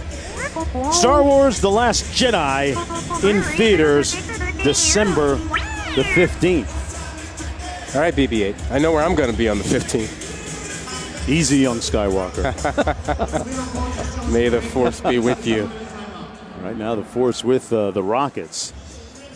Looking for another MAC championship. They're 2-3 in championship games all time. The only 2 losses this year were against Miami of Florida and against Ohio in conference play. And, you know, that game against Miami, I remember that. They were nip and tuck with the Hurricanes into the fourth quarter. Yeah, what do you think here for Toledo? You're, in terms of a field goal, you're at the 27. You're looking at about a 44 or 45 yarder at this point right now. Well, Woodside has done pretty well. They got 20 seconds. They can run a couple plays off here. Yeah, I mean, if you know you have 3 in your back pocket right now, you can take a shot. You don't have to necessarily work to get into field goal range. I think he probably feels like they probably have a shot from here for a field goal. They'll take a shot down the field. Toledo has amassed 200 yards in this quarter. Woodside threw it as he was hit by Ulysses Gilbert, and the pass incomplete. Boy, Gilbert has been ubiquitous all over the field today. Already has an interception and a nice pressure and hit on Woodside. No, he does a tremendous job fighting through what was supposed to be a block by Bryce Harris, 72, blew by him and put the pressure on Woodside. Don't mess with those guys that live on the banks of Lake Okeechobee down there in Central Florida. Out of the Ocala area, Gilbert, 6'1", 225. You know, the people in Miami, Rod, get their water from Lake Ocala all the way up in Central Florida. Oh, is that right? Yeah, that's one of the significances of where he's from. They burn a lot of sugar down there, too. Sugarcane fields. Akron could use a little sugar and a little water. You look at the number of yards, 300 essentially to 88. Yikes. They have shut off Coach Bowden's water right now. 2nd and 10. 13 seconds to go in a half. Woodside with 4 receivers. Taking a shot into the end zone. Touchdown! Jonte Johnson. Whether it's Deontay or John Bay, one of those Johnsons is going to get you. Well, single coverage and a well-thrown ball that only Johnson saw. You didn't see Daly get his head around and find the football. He doesn't find the ball. You have to know where you're on the field and expect the ball. But Daly doesn't find the ball, has no idea it's thrown. Johnson and Woodside have done that a million times in practice. They know when it's coming, and that's an easy 6 points, a perfectly thrown ball. For John Bay Johnson, it's his 5th touchdown catch of the season, and an impressive offensive first half for Toledo. The Rockets, remember, had over 600 yards against Akron in the first meeting, and right now Bowden looking for some answers, Q. I tell you, Logan Woodside has put on an absolute quarterbacking clinic in this first half. Now well above 90 career touchdowns. His interception numbers are tiny. They're minuscule. And NFL evaluators are put in a difficult spot here, Rod. You know, he's not the prototypical size guy, 6'2", low 200 range. His arm strength outside the numbers has been brought into question. But what you're seeing today is inside the numbers, the accuracy, the control, the poise, the ability to spread the ball to different weapons, and the accuracy in the red zone tonight, or this afternoon, excuse me, has been unbelievable. Yeah, well, he's smart. He's a grinder. He's going to be a guy that coaches can count on to be prepared, to know the offense. He's going to wind up being on someone's squad and having some time in the league because they'll be able to trust him. And, you know, notwithstanding the lack of arm strength, we've seen plenty of guys, right, play in the league, you know, that don't have the strongest arm, but you can trust them to be prepared and to help you out as a backup quarterback. Been some good quarterbacks come out of the MAC. Going back to the days of Chad Pennington. You know, Q, I'd like for you to weigh in when you get a chance. I'm not sure you should have been playing man coverage in that situation down there. On the kickoff with 8 seconds to go. It'll come out 1st and 10 from the 25. I mean, if you are trying to keep Toledo out of the end zone and you know they're going to take some shots, maybe man coverage isn't where you need to be, and you don't have your guys in the best situation, and Daly clearly wasn't adept at playing the ball. Maybe you're playing some zone and giving your guys a chance to look at the quarterback and to try and make a play. Well, there's a look at defensive coordinator Chuck Amato. Yeah, situationally, I agree with you, Rod. Keep in mind that this Zips team, you know, man coverage on the outside has been what they've done recently and done it well. I think the biggest thing for Toledo's offense, though, is the interior line, for the most part, has kept Woodside pretty clean. Yeah, I agree.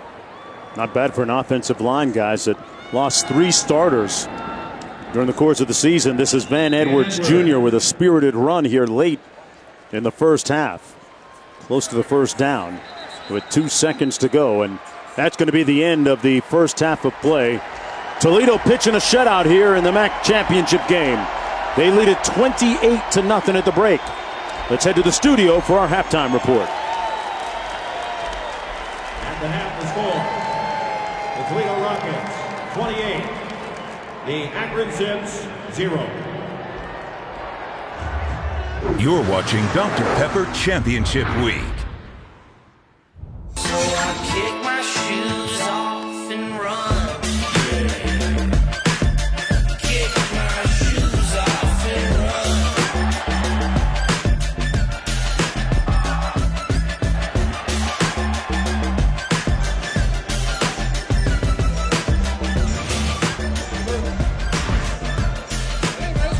Welcome back, everyone, to the Marathon Mac Football Championship, part of Dr. Pepper Championship Week on ESPN, presented by Physio. Under the lights here at Ford Field, the Rockets pitching a shutout right now, 28-0, and Logan Woodside right there has been imperious. He has been forceful, painting a perfect picture so far for his team. 10 wins on the regular season, winners in the West, and Rod, they couldn't have done much better in the first half. Perfect first half. I mean, the Johnson brothers, if you will, were great at the receiving spot. And Akron, their longest play from the line of scrimmage, 12 yards. They've got to find a way to move the football, or this thing is really going to escalate. Yeah, it's already trouble. Yeah, Cato Nelson started the game. They had Woodson come in after the second series, and he played the rest of the first half.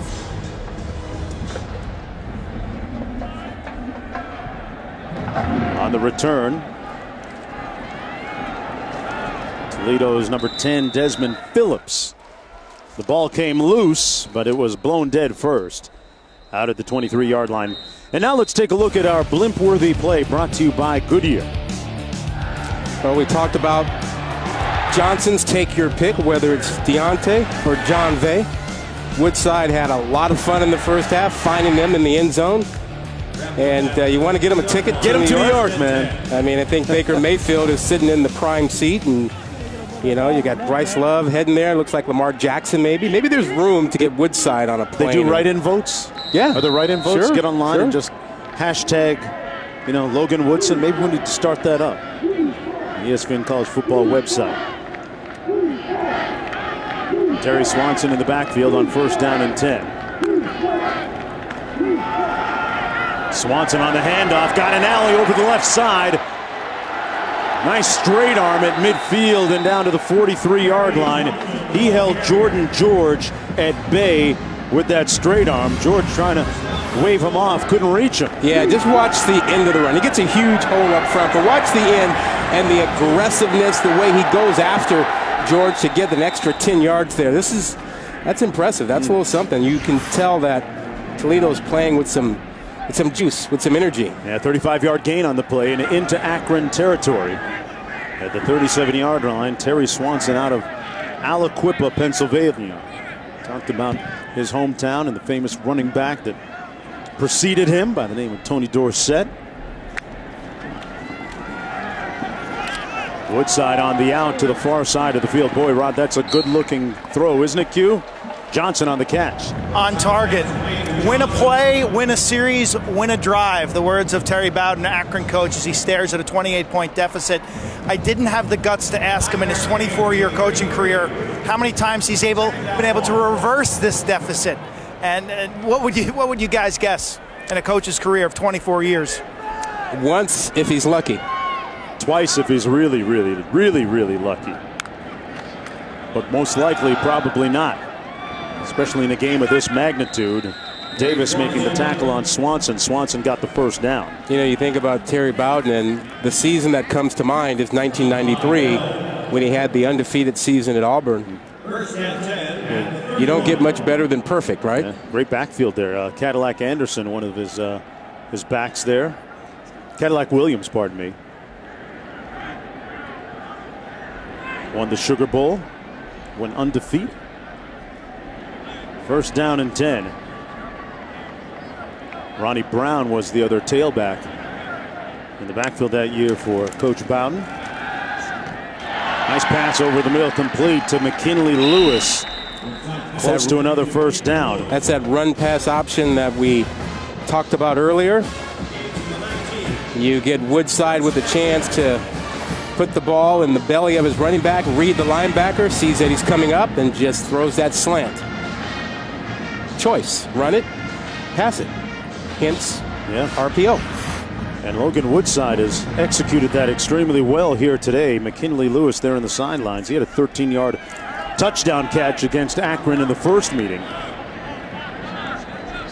First down and 10 here on the opening drive of the third quarter.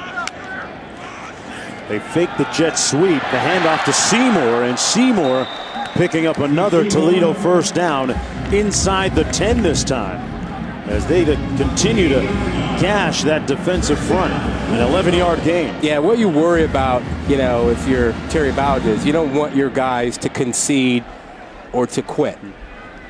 You want some juice right now, and the way that Toledo's going down the field, you start getting worried about, hey, are we competing? Are we hanging in there? Rockets making it look easy so far. From the 8, first and goal. And this time Seymour brought down behind the line of scrimmage. That's the guy right there that's never going to quit. Davis, one of their top performers on the front, along with Ulysses Gilbert. Yeah, third team in the MAC this season, and that's the kind of juice, you know, we're talking about, that competitiveness. You see him get in and make a play, and when he makes the play, he's excited. You know, he's not just, you know, head down going back to the defense. I mean, he's excited, you know, trying to rev up his teammates. That's the juice you need right now if you're Akron, you know, defensively. They need another big play here. Gilbert provided it in the first half. They hand it off to Swanson on the loose, lunging, ball came loose, but they're going to rule him down at the 1-yard line. Oh, he put a move on Brian Bell in the hole that was spectacular. I mean, Bell has him sized up, as you see the end of the run. Yeah, knee down there. Yeah, knee down before he breaks the plane. It's a good call. But he had Bell in the end zone, and boy, did he juke him. Here's your other look. Knee is down, and he is losing the ball as he reaches it. I think that's a good spot. Yeah.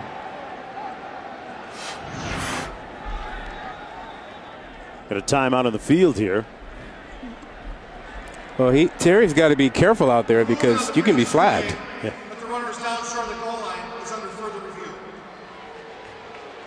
We've actually seen a coach hit with that penalty that came into effect this season, that if you are, you know, outside of that box onto the field, they can flag you for 15. That's been one of the points of emphasis. One more look at that last lunge by Swanson.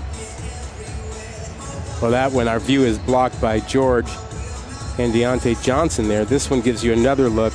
You can see knee down, and he's not quite broken the plane. I think that spot was good. Yeah. You actually need, right. You know, you need indisputable video evidence to overturn the call on the field, and the call on the field was down short of the goal line. Pretty good run by Swanson. Put up over 1,100 yards rushing this year, with 12 touchdowns coming into the game. Jason Candle's team 7-1 in league play. Talked about the turning point of the season. It was interesting. He said that game against Eastern Michigan, fourth play of the game, Cody Thompson, their best receiver, was injured. They ended up winning that game by running the ball and with defense. One more look at this. Let's take a look and see. Does he lose this ball before his knee goes down? Huh. He may actually have lost that ball before his knee touched. Let's keep your eye on, look at his knee to the left now, and that ball looks like it's out of his hand a little bit as he was trying to reach it. Was it loose, or was he lunging with the ball out? Well, I thought initially when we looked at this, his knee was down and he hadn't broken the plane. But if you go back and look now, he might have been losing that football before his knee actually touched. I thought his hand was still on the ball as he was kind of reaching out. You know, there's a little distortion when you slow things down to replay, as we've talked about all year. It's not the same as real time, real life, and it exaggerates some things. Let's take a look at real speed. And, of course, the officials can only call it in real speed. After further review, the runner fumbled the ball short of the goal line. It went into the end zone and was recovered in the end zone by Akron. Therefore, it is a touchback.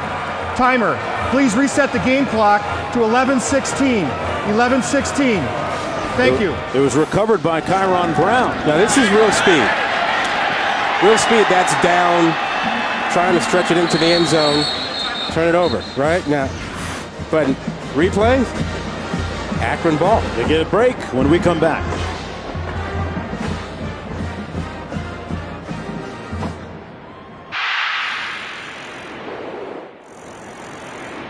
Don't give up. Don't ever give up. Big week at ESPN is V Week. Folks, want you to let you know that my partner spends the good part of his early part of the week, Monday and Tuesday, getting treatment in trying to defeat this insidious disease. Has the support of his wonderful wife and family, Marie, and his kids, and it is something that it has been inspiring to me as well as the rest of our crew, Rod, to watch you battle this disease that has touched so many lives. Well, like most people, I'm not a fan of annual physicals, but clearly a physical saved my life. Early detection makes a huge difference so that you have a chance to battle something like cancer. And my cancer is a blood cancer. It's multiple myeloma. But with the help of my friends and colleagues here and at ESPN, my family, works out well. My kids, Anthony and Nicole, along with Marie, have been fantastic. But, you know, one thing I say every day, it's not today cancer. Yeah. You know, you find a way that day to say you're not winning today. And folks, these are not photoshopped, okay? My man is hitting those kettlebells right after his treatment, doing some serious hang cleans. Those are real weights now. Don't mess with my guy. He may be doing that chemo thing Monday and Tuesday, but when he's standing up, he's lethal. Cato Nelson back to the ball game at quarterback for Akron, on the move, trying to find some rhythm to this offense, and throws it out of bounds. And folks, don't remember, join ESPN and the V Foundation in the fight against cancer. Visit v.org/donate. All donations benefit the V Foundation for Cancer Research. You know, we are making so much progress against cancer. I feel like we have cancer on the run. You know, cancer's days are really numbered. It is beatable, and it gives hope to people like me. So donations that have been made are working. Those that you make now will help us actually win this fight. One that we must win and can win. His punt was going to be downed at the 46-yard line. A 25-yard punt, 1st and 10 coming back for Toledo when we return to Detroit.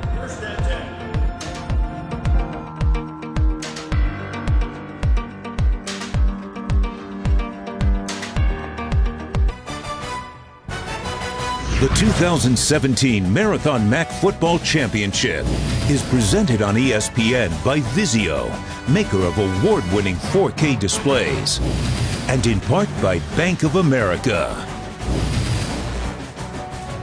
Folks, that's Nick Saban. That's right. That Nick Saban started off at Toledo.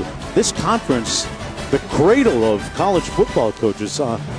Former Bowling Green head coach Urban Meyer.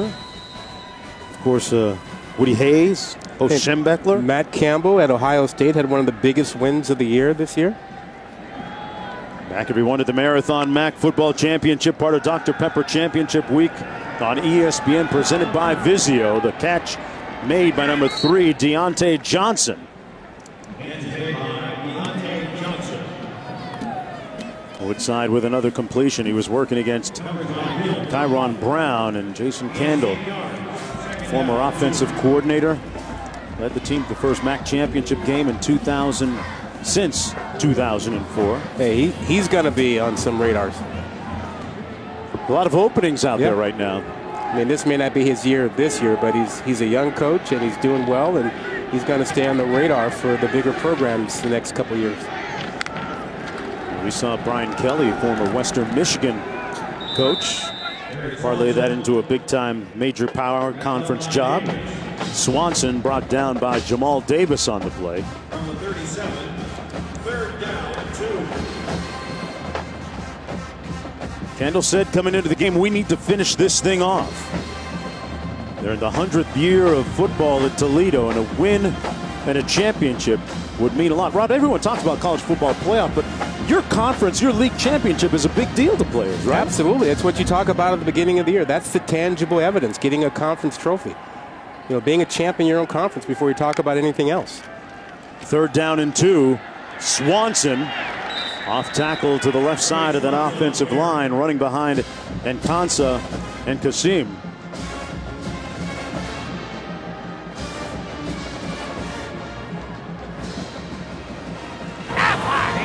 Gentlemen, time now for today's Aflac trivia question. Name 5 MAC championship game MVPs that were NFL first-round draft picks. Again, you need 5 MAC championship game MVPs who went on to be first-round draft picks in the NFL. Roethlisberger, of course, for me to start. Corey Davis, Michigan last year. Randy Moss. That's 3. Byron Leftwich, Marshall. Wow. Yeah, good call. Yeah, that gets us 4. Yep. Remember him playing in that game with that injured leg. Yeah, he was carried down the field. Yeah. You guys have 4. Who are we missing? Think Marshall. Chad Pennington. Bingo. Oh. Hey, how good are we? Come on, man. hey. I'm sorry, Q. Hey, Q, come a little stronger with that Aflac stuff next time. Shoot. No sweat up here. 2nd and 10. I think that's the first time I got it all year. Handoff to Swanson. So let's come back to our Aflac trivia question. And the reveal. I'm just upset Jordan Lynch of Northern Illinois wasn't on that list. Yeah, they went undefeated that year and played in the Orange Bowl, right?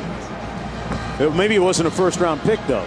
I ended up playing in Canada, and now he's an assistant coach at Northern. Yep. Went undrafted. Moss, Pennington, Boya. That's a pretty impressive list. Yes. Great lineage of talent. The 75 players right now out of the MAC are playing in the NFL. Wow. 3rd down and 7. Don't always have to go to those Power 5 conference schools. That pass a little bit hot for the intended receiver, John Vade Johnson, incomplete. Sets up a 4th down for Jason Candle. And within field goal range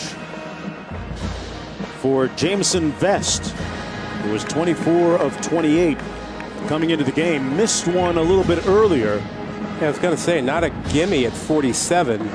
And if this is low, as we saw Akron kick one low, you've got a chance, if you're Akron, to create something in special teams here.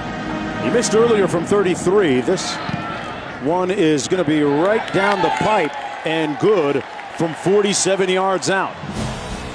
Toledo still pitching a shutout on their way to a MAC championship.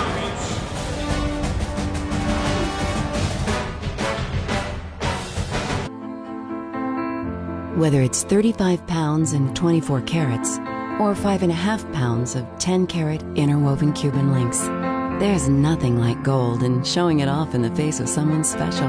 Number 7 Miami and number 1 Clemson in the ACC Championship game. Tonight at 8 p.m. Eastern on ABC. Man, that's a lot of gold, man. I mean, more carats than a rabbit. Got it. And that, 18, 24, lots of carats. Oh, you're going to get me some jewelry.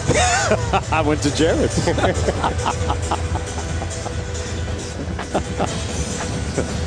Little different vibe on that promo. I was kind of feeling that for a while. Adnan always goes to Jared's. Get that shiny stuff, right, Adnan?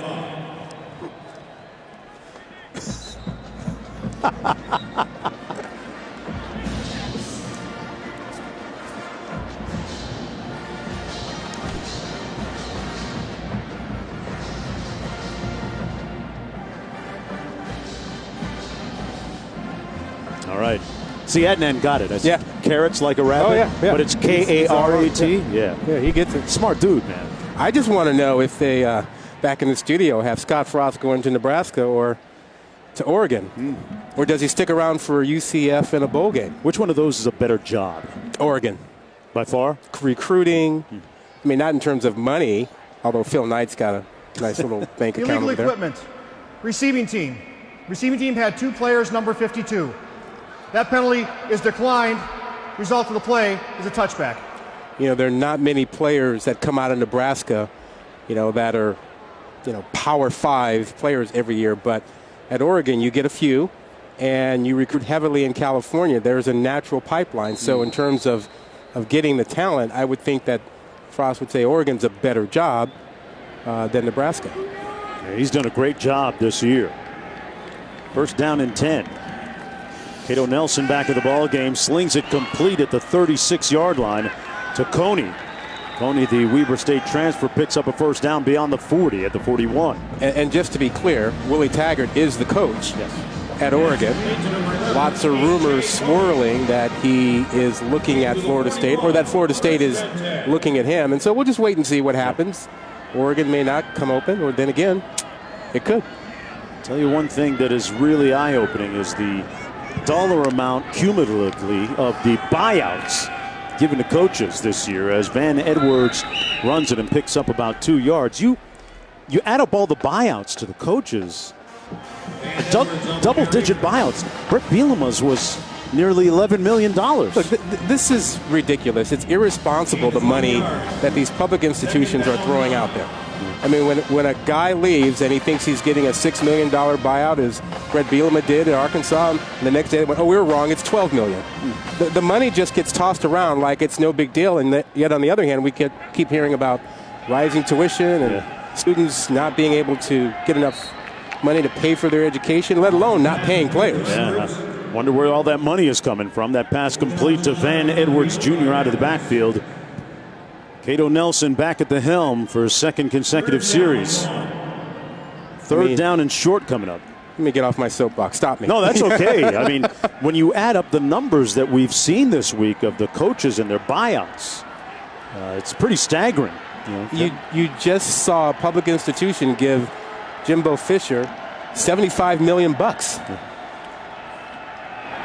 And they're going to come up a little bit short here as Edwards Jr. got rocked early by DeDarlo Blue. Yeah, he's not getting paid a dime. Certainly not $75 million, but watch his intensity, and as he's focused on this play, he cleans this up with a good form tackle. Wraps up, holds his guy up, gets a little help from his teammates. That's a good play. Fourth down, and they're going to keep Cato Nelson on the field. 4th and 2. They're 6 of 10 on fourth down conversions this year. Got to figure why not at this point of the game. Absolutely, no problem with this at all. Being shut out, Nelson, incomplete, knocked down. Great defense by Mathis. What a play. Trayvon Mathis is having a terrific day. We saw him get a pick earlier. He's had great man-to-man coverage. He's in zone coverage this time, and he gets up and knocks this one away on a fourth down play. He's having himself quite a season, quite a day. Not a bad way to go out as a senior, huh? He came into the game with a team-high 6 passes broken up.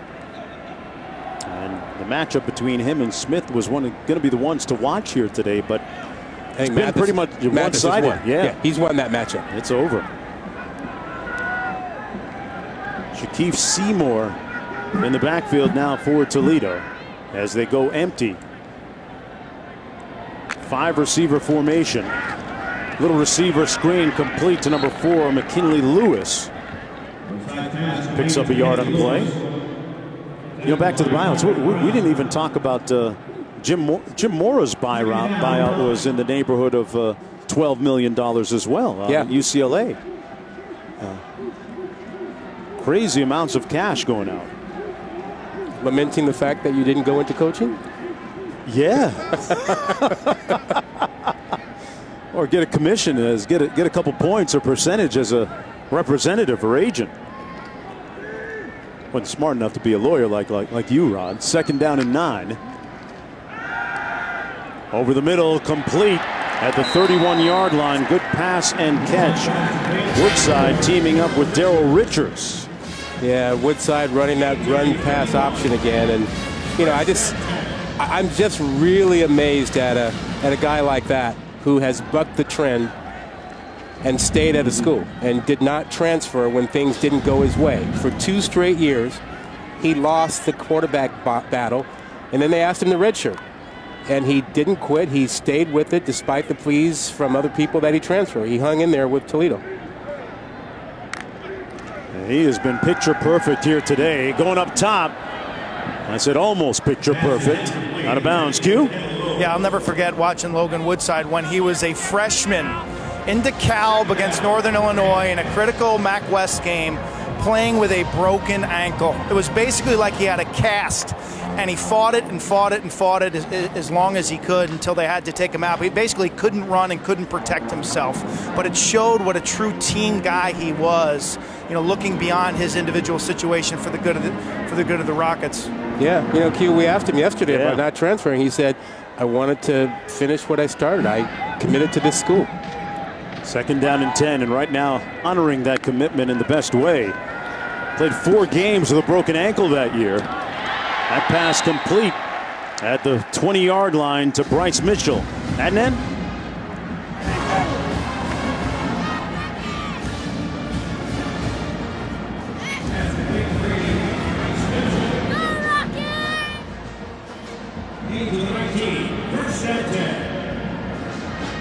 right back here, to finish off that Logan Woodside story. I asked him, did you know that your ankle was broken? He said, yeah.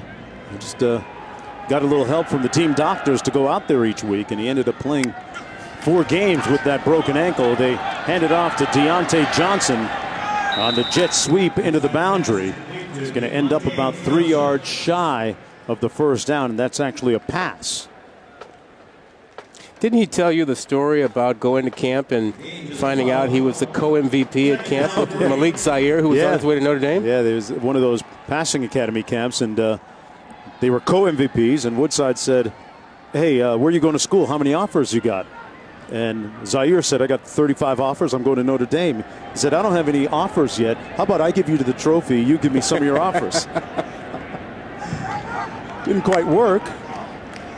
Ended up finding a spot that works for him into the end zone, and incomplete over the head of Darrell Richards.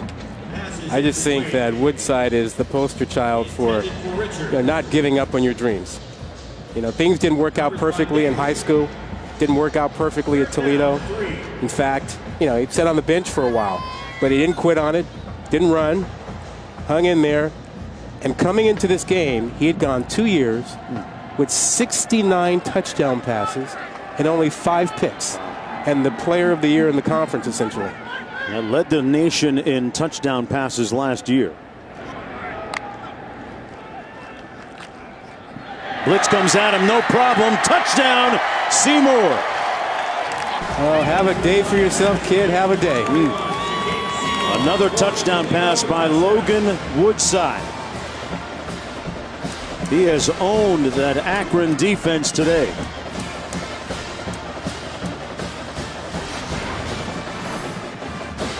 Gets rid of this one quickly. No one picks up the back out of the backfield. Seymour completely all alone, spotted quickly by Woodside. Good release, good awareness, touchdown. And well on their way to their 11th win of the season. Against just 2 losses, it's 38-0 for Toledo. Hard to believe that was 7-0 first quarter, right? Yeah, a lot closer back then. A look at his 4th touchdown pass of the day and the reaction by his teammates.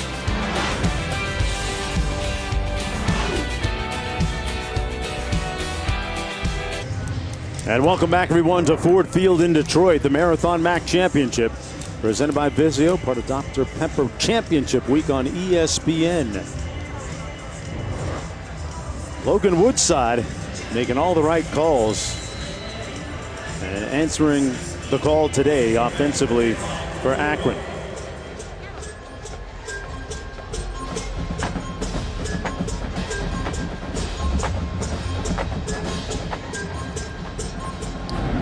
Woodside doing a great job for Toledo today.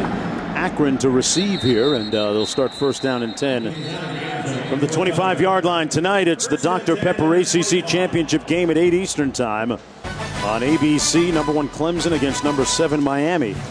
A spot in the college football playoff is on the line for Richt and Swinney. And tomorrow it's the reveal of the final college football playoff rankings, for which 4 teams will make the playoff. It all starts at noon Eastern time on ESPN, also available on the ESPN app. Clemson. You taking Clemson? Yeah, I know you have Miami. I'm just, Brian, a quarterback, is such a threat running and throwing, and that defensive line is pretty pretty formidable. Cato Nelson completes the pass to Quadarius Smith on the loose for the first time today, still on his feet. Smith finally pushed out of bounds inside the 20-yard line at the 16 by Khalil Robinson. And finally, he gets untracked a little bit, Rod. Yeah, he's the guy we've been talking about. Another run-pass option. You see the slant, and he has that ability to make things happen and make people miss with his track speed, but they really haven't been able to use him. They hadn't found a way to get him the football until now. That's their longest play of the day, 59 yards by Quadarius Smith, who was a young man forced to live a very itinerant lifestyle, adopted by various foster families. This is Nelson, cuts it inside down to the 8-yard line. Smith actually grew up in the Orlando area. Bowden's kids got to know him in school before he became a football star. Bowden had no idea he was an athlete, a player. Used to come over to the house and play. 2nd down and 3. Great to see him achieve his dreams to a degree already. The handoff to Manny Morgan. Going to be marked right around that 1st down marker. But yeah, Quadarius Smith went to Missouri before transferring to Akron. But making it through those teenage years was quite the struggle for him.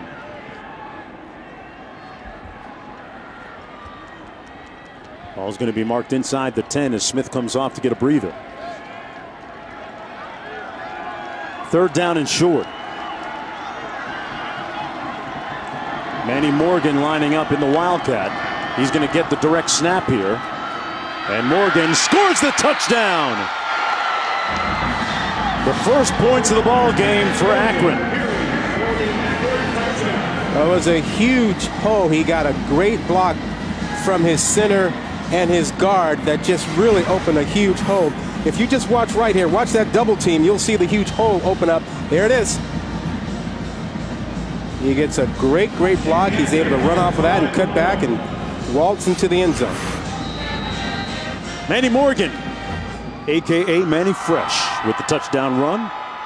7 yards, and finally Akron gets on the board. And the big play was the 59-yard catch and run by Quadarius Smith. What a great story, Q. Well, it's really heartwarming in that, you know, he was in foster care as a youngster, and then basically that community of Pine Hills, Orlando, different families welcomed him in, and he lived with, you know, the A-Bears, the Thielens, the McDonoughs, Troy and Betty Layton were instrumental.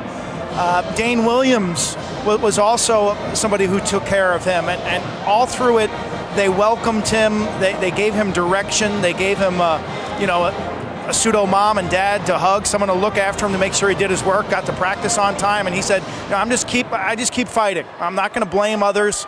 Just going to keep working and try to become a better person. And their support really allowed him to achieve his dream, and that's to be a two-sport athlete in college. When he's done, he wants to open a rec center for kids down in Orlando. Hey, Q, didn't he first encounter foster care like when he was really young, like 4 or 5 or something? Yeah, as a 4-year-old, he had an accident in the home, and they determined that he needed to be put into foster care. On the kickoff, Desmond Phillips on the return out to the 23-yard line. You know, as a youngster, it can be difficult dealing with the type of circumstances that Smith was surrounded by. Here's what he had to say about it. Their dads would, like, give them a hug or a kiss, and their moms give them hugs and kisses and tell them to have a good day and pack their lunches and stuff like that. And it just kind of made me, like, a little sad, you know, and like a little emotional, and just knew that I was in a tough situation, because that's not what people at my house did, and that's not the type of environment that I grew up in.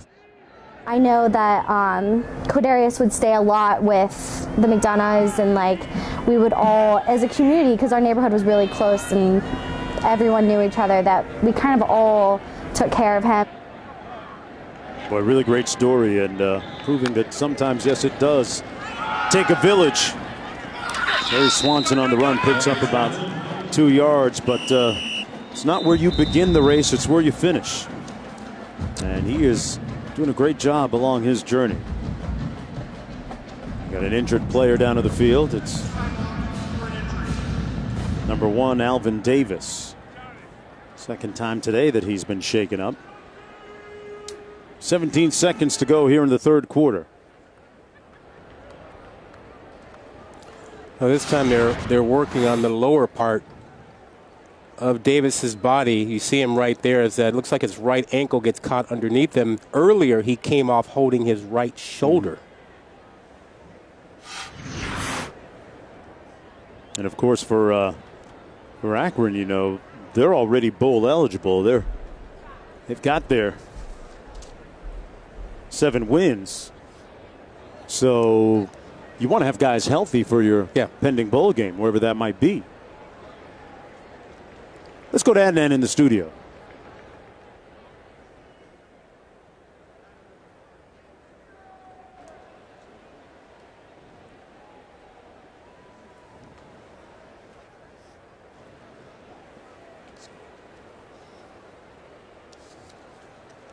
Okay, Adnan, you can see Alvin Davis a moment ago. We got caught a look of him, obviously in pain, tears rolling down his cheeks as he'll come off the field. The expression on his face, folks, tells the story. Well, again, this is the second time he's come off the field, and the first one looked really bad too when he was holding his right shoulder. He's really been put through it today. Yeah. Native of Fort Lauderdale, Florida, played at St. Thomas Aquinas High School, a national power. Only 165 pounds, but plays a very physical style, not afraid to stick his shoulder in there for tackles. Yeah, Chuck Amato, the defensive coordinator, says he is their best football player on that side of the ball. Back after this, that's the end of the third quarter.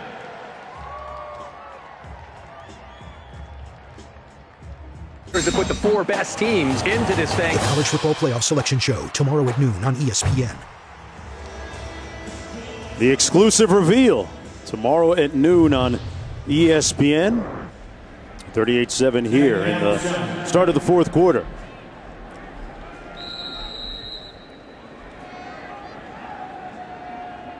Logan Woodside at the helm. He's been the guy from the start,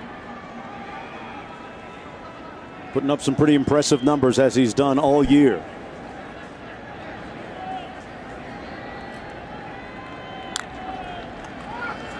Snap a little bit high, looking over the middle, and intercepted. Woodside turns it over. Jordan George with the pick, still on his feet, and finding his way down to the 30-yard line. Oh, he played that perfectly, sitting back there sort of in center field. Jordan George read Woodside's eyes the entire time. He sits back there, he sees this, and Woodside doesn't see him. Look at him come flying over. That's just reading the quarterback, breaking on it. That is his 5th pick of the season. That's tops on the team, and Coach Kendall a little disappointed at that series.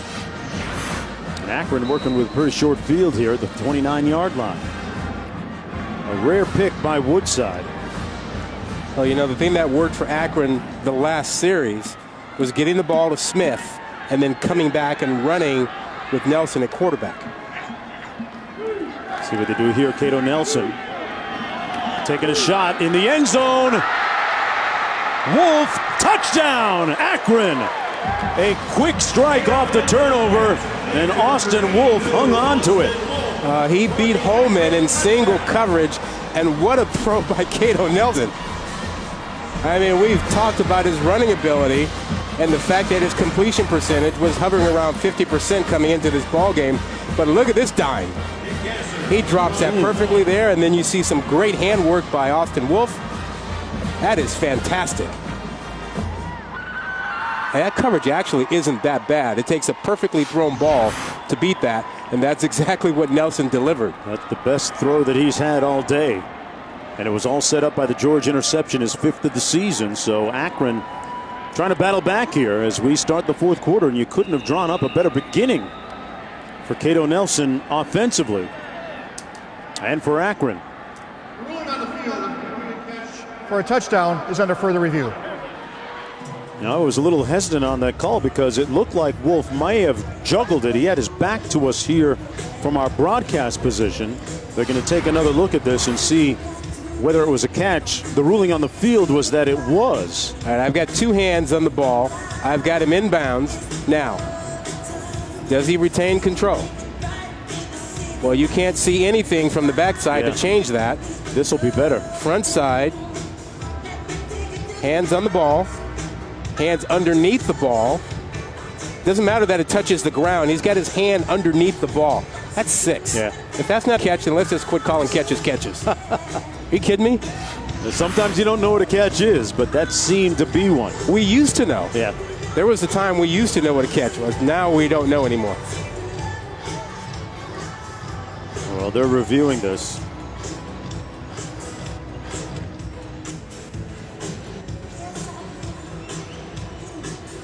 Well, the ruling on the field is a touchdown. There must be inconclusive, indisputable video evidence to overturn that call on the field. But, boy, what a pass by Cato Nelson, who seemed to have kind of found his way a little bit between the last long pass to Quadarius Smith and that pass to Austin Wolf. After further review, the ruling on the field is confirmed.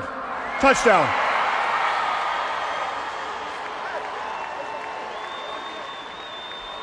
But when you get Smith involved, you start to throw. It starts to open up the quarterback run game. Nelson gets more comfortable. He throws with confidence to Wolf. It all comes together, but it works around Smith, the guy that we've been talking about. Why do you think it's taken so long for them to finally find him and discover him at the offensive side? Well, he was out for a portion of that first half, and it wasn't clear as to why, but it clearly impacted their offense at Akron. Well, Akron on a 14-0 run for what it's worth. Wolf with the last touchdown catch, and Cato Nelson dropping dimes like a bank teller here. Back after this.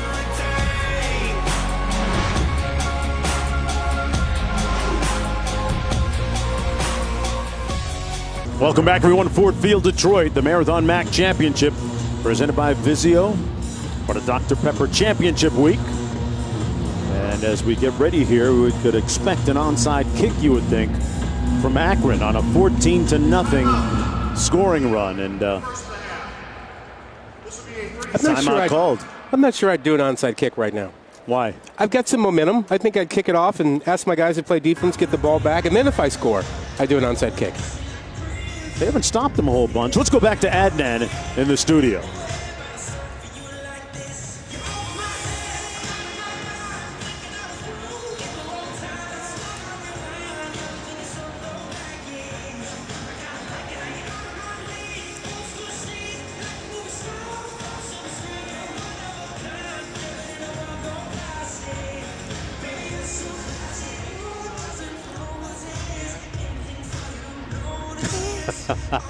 Hey, but Adnan. See, Adnan listens, Adnan, man. don't buy that. Believe me, dimes.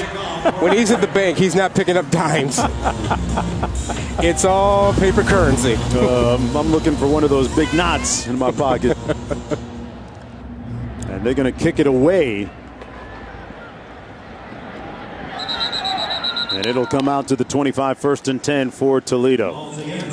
Now time for today's game track, brought to you by Marathon. Some of the cogent and pertinent numbers on the afternoon. You're looking at them, and boy, the total offense numbers for Toledo stacking up again. Remember, in the first meeting between these two teams, Toledo amassed over 630 yards of total offense. Rod, today 470 with almost a full quarter to go here. Yeah, and some beautiful catches by Johnson and Johnson.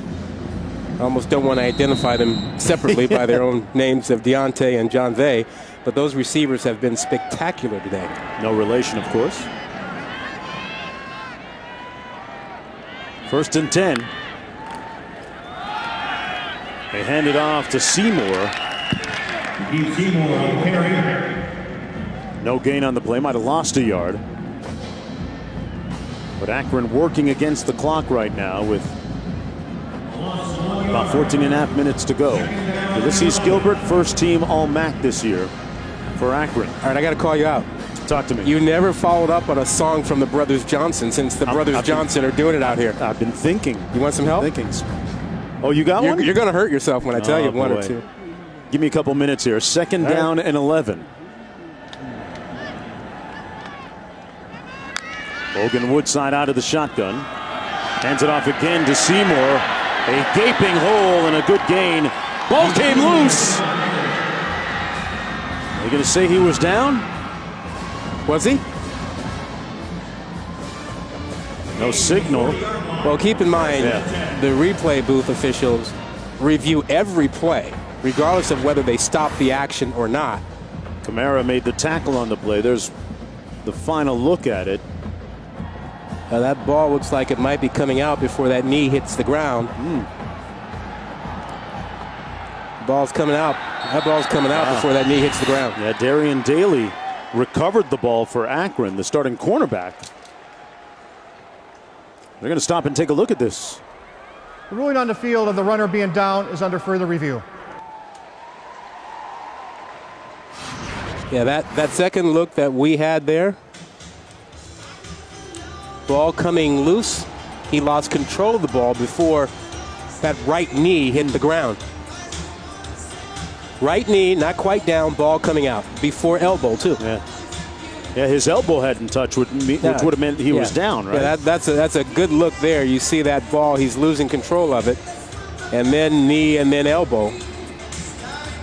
Wow, so if this thing turns around, Akron would get it right around the 40-yard line where Darian Daly recovered it. Yep. You know, and that would give Akron a little bit more momentum, give them a shorter field. You see that ball is coming out before that elbow touches. So, I mean, that's really what they're looking at. They're checking the knee, checking the elbow, and checking control of the football.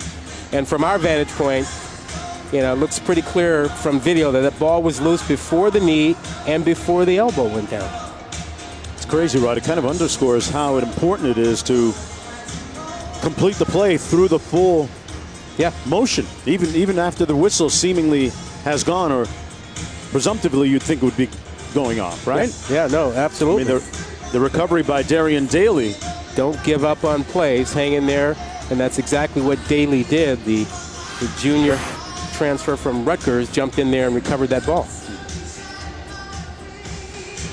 And if Akron gets it, they got a chance here with 13 and a half minutes to go. If they get the ball, considering they've been playing well the last couple of possessions, you know, that'll give them some momentum. And you just take it possession at a time. You don't think in terms of, hey, we got a ways to go. You get this possession and put points on the board and see what happens. They're using the NFL monitor, which conveniently located here at Ford Field. You know, usually when it takes this long, we talked about it all the time, they're usually resetting the clock, and it means they're going to overturn it. Yeah, they're looking at, you know, where to spot the ball, checking the clock, making sure they get the time right. But you're right, they're not continuing to look at this to say, was there a fumble? I think they figured that out already. Okay, as I listen to this music in the background while we wait on this. Yeah. You got one?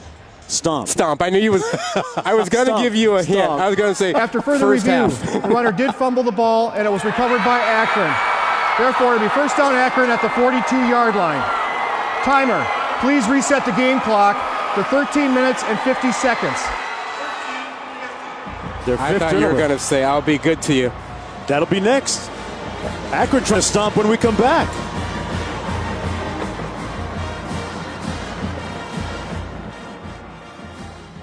.42, first down and 10 off the turnover.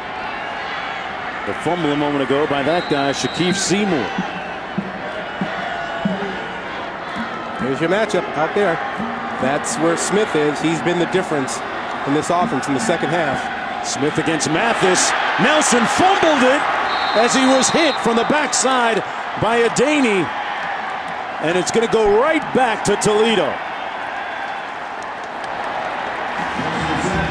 Wow, what a turnaround. Yeah, Jones, I think he held it a bit too long. He was waiting on Smith, and Smith was already at the point in the route where he needed to let it fly. Right there, step up and let it go. But he was holding on and got stripped from the backside.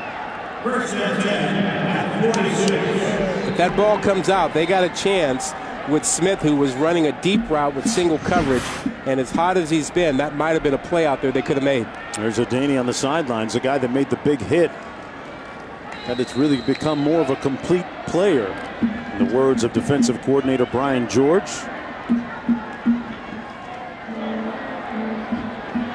First down and 10 coming back the other way. Logan Woodside handing it off. A yawning hole for Swanson. Off to the races. Terry Swanson, touchdown.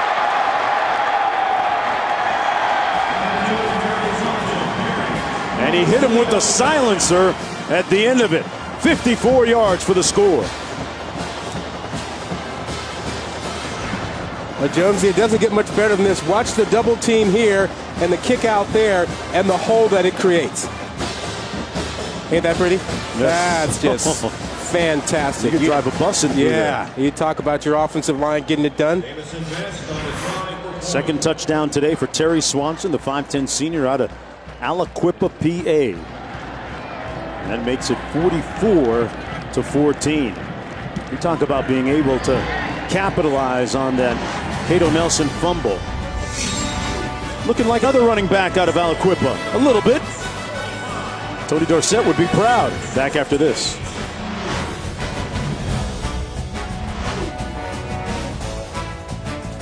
The 2017 Marathon Mac Football Championship.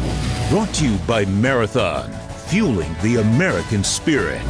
And Pizza Hut, the best pizza delivery deal. Order today with a large 2-topping pizza for just $7.99.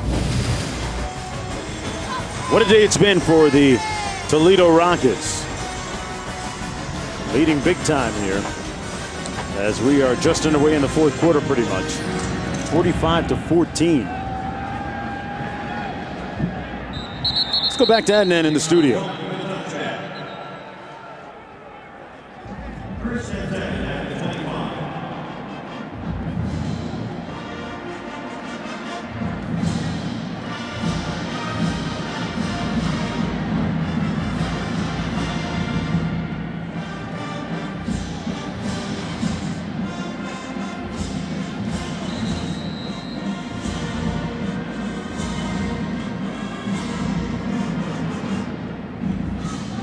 All right, and you know, the interesting thing about that Florida State win, they keep that long bowl streak alive.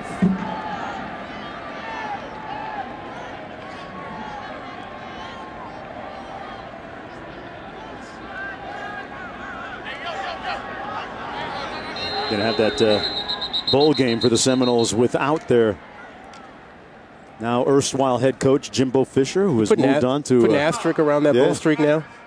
You think a little bit? Why? Well, I mean, they did reschedule that game for this weekend because of Mother Nature. It was important to get that extra game in. Yeah, for obvious reasons. But listen, you know, the thing I'm curious about is Toledo has 10 wins. Right. They weren't ranked in the top 25 this week. I see a Fresno State team, solid, great year for Jeff Tedford and his guys at 8-3. But should Toledo have been ranked? Well, I think it comes down to historically when you look at the MAC and the top 25, it's what you do in your non-conference games. You know, for instance, last year, Western Michigan, and going against the Big Ten team in September and getting a W pays off. Toledo's best win out of conference, I believe, is Tulsa. Yeah, they did play Miami, and that was a 52-30 loss for Toledo. Albeit a close game in the fourth quarter. Yeah, Cato Nelson just got rocked. Pardon me, guys. Nelson took a hit by O'Daney to the head, and we might have an issue down in the field with a flag. Yeah, that is from a skirmish in the secondary. So we may have these officials may look at that for targeting, plus they're deciphering what was going on between a wide receiver and a DB for Toledo. Well, Q, in real time, I thought it was a clean hit. I didn't see a launch. I saw a guy run through. He had his head up and got into the chest area. After the play, unsportsmanlike conduct, defense, number 42. 15-yard penalty, automatic first down. That's 42's first unsportsmanlike conduct penalty of this game. That foul is going to be against Ole Kanma. Here's what we thought might have been targeting. Just watch the end here. Okay, there is a lowering of the head, which in slow motion you can clearly see, which wasn't apparent to me, at least in real time. That's a Daney.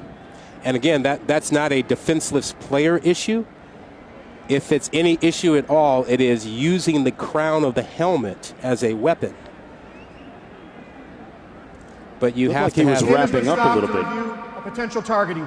Yeah, you need a combination of things on the targeting. You need the crown and you need a factor. But let's first go back and take a look at the unsportsmanlike penalty. You see this back at the 40-yard line.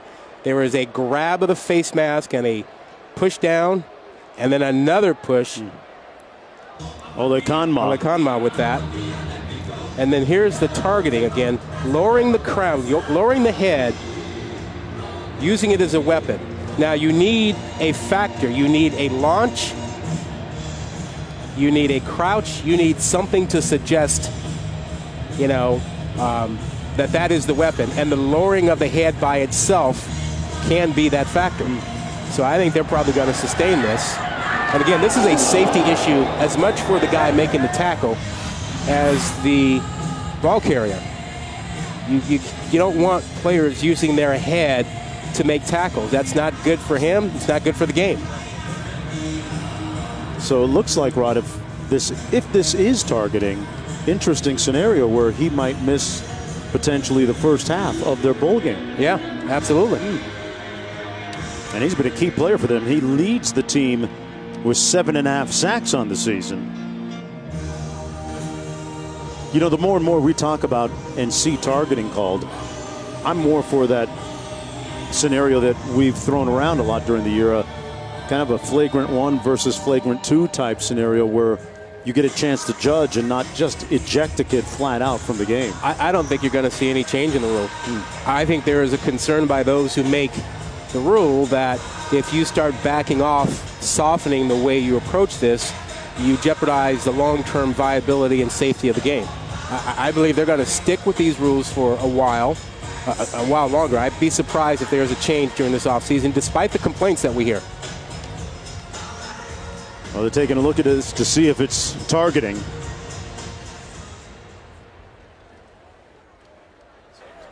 After further review, there is targeting on the defense, Toledo, number 9. By rule, number 9 is disqualified from the game. That 15-yard penalty will be enforced from the end of the run. Then the unsportsmanlike conduct penalty will be enforced from the succeeding spot. First down, Akron. Boy, that eats up a lot of real estate. The ball all the way down to the 39-yard line now for the Akron Zips. Yeah, that's a Daney who gets removed from the game for targeting, and then you had Ole Kanma with the personal foul down the field as well. 30 yards, huh? The worst thing about that for him is that I'm not sure he gets to come back on the field for the trophy presentation if they hang on to win this game. Nelson has other plans, of course, incomplete. Intended for Austin Wolf, broken up nicely by Justin Clark. Yeah, tremendous play by Clark. Great position. Found the football, made a play for it. That's as good as you can play it. That's up 2nd down and 10 for Cato Nelson out of Hollywood, Florida. Sophomore recruited by Otis Mounts, who was a local product down there at Dillard High School, and Eric Hickson, who also played for Coach Bowden. He too a Dillard High School project, former player, pardon me.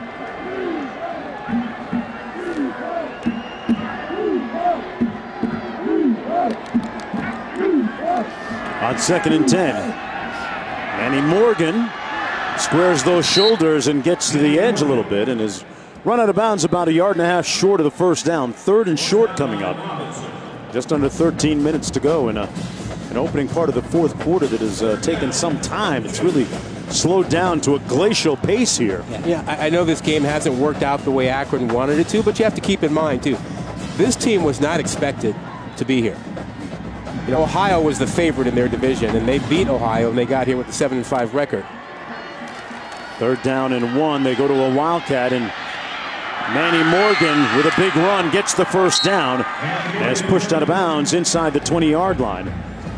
Remember, we talked early in the 3rd quarter about competing and playing with energy and staying in the game, bringing some juice, and I think it's safe to say offensively and defensively, we've seen that from Akron in the second half. 1st down and 10.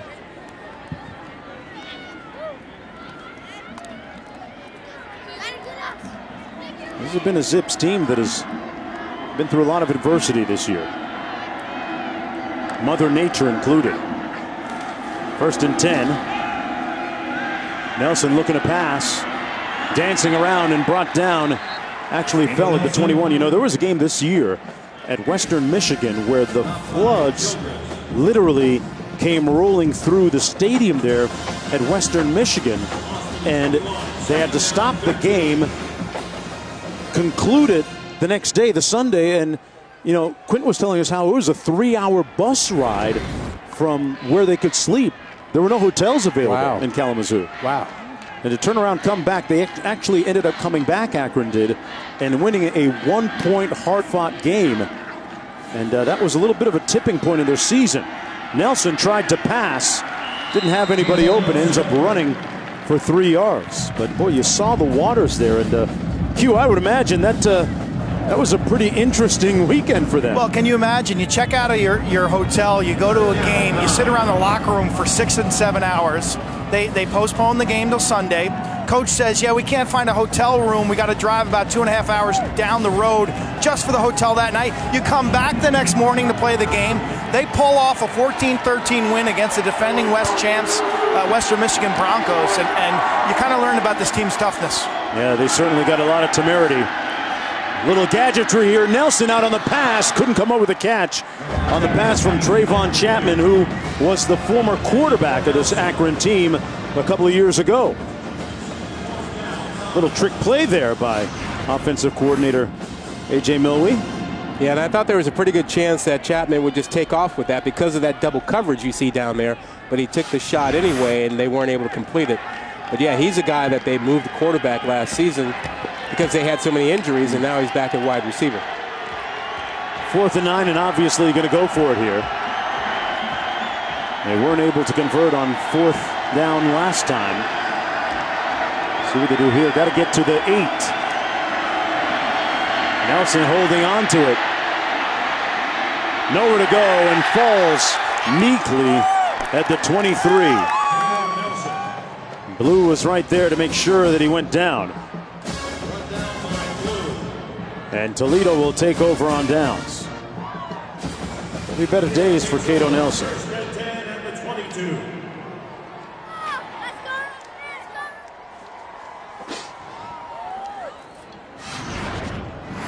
Well, Nelson had nowhere to go. Look at the great coverage here. You see Smith at the top of the screen at the 10-yard line trying to come across the field. Nothing there. A couple of guys sitting around the goal line. Cato Nelson has nowhere to go with the football. 1st and 10 coming back the other way for Logan Woodside. Woodside hands it off to Terry Swanson. Let's go back to Adnan.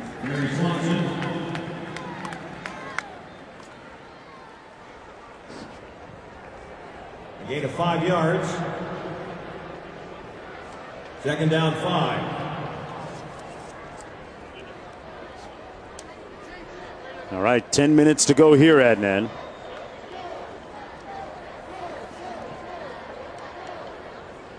Second down and 5.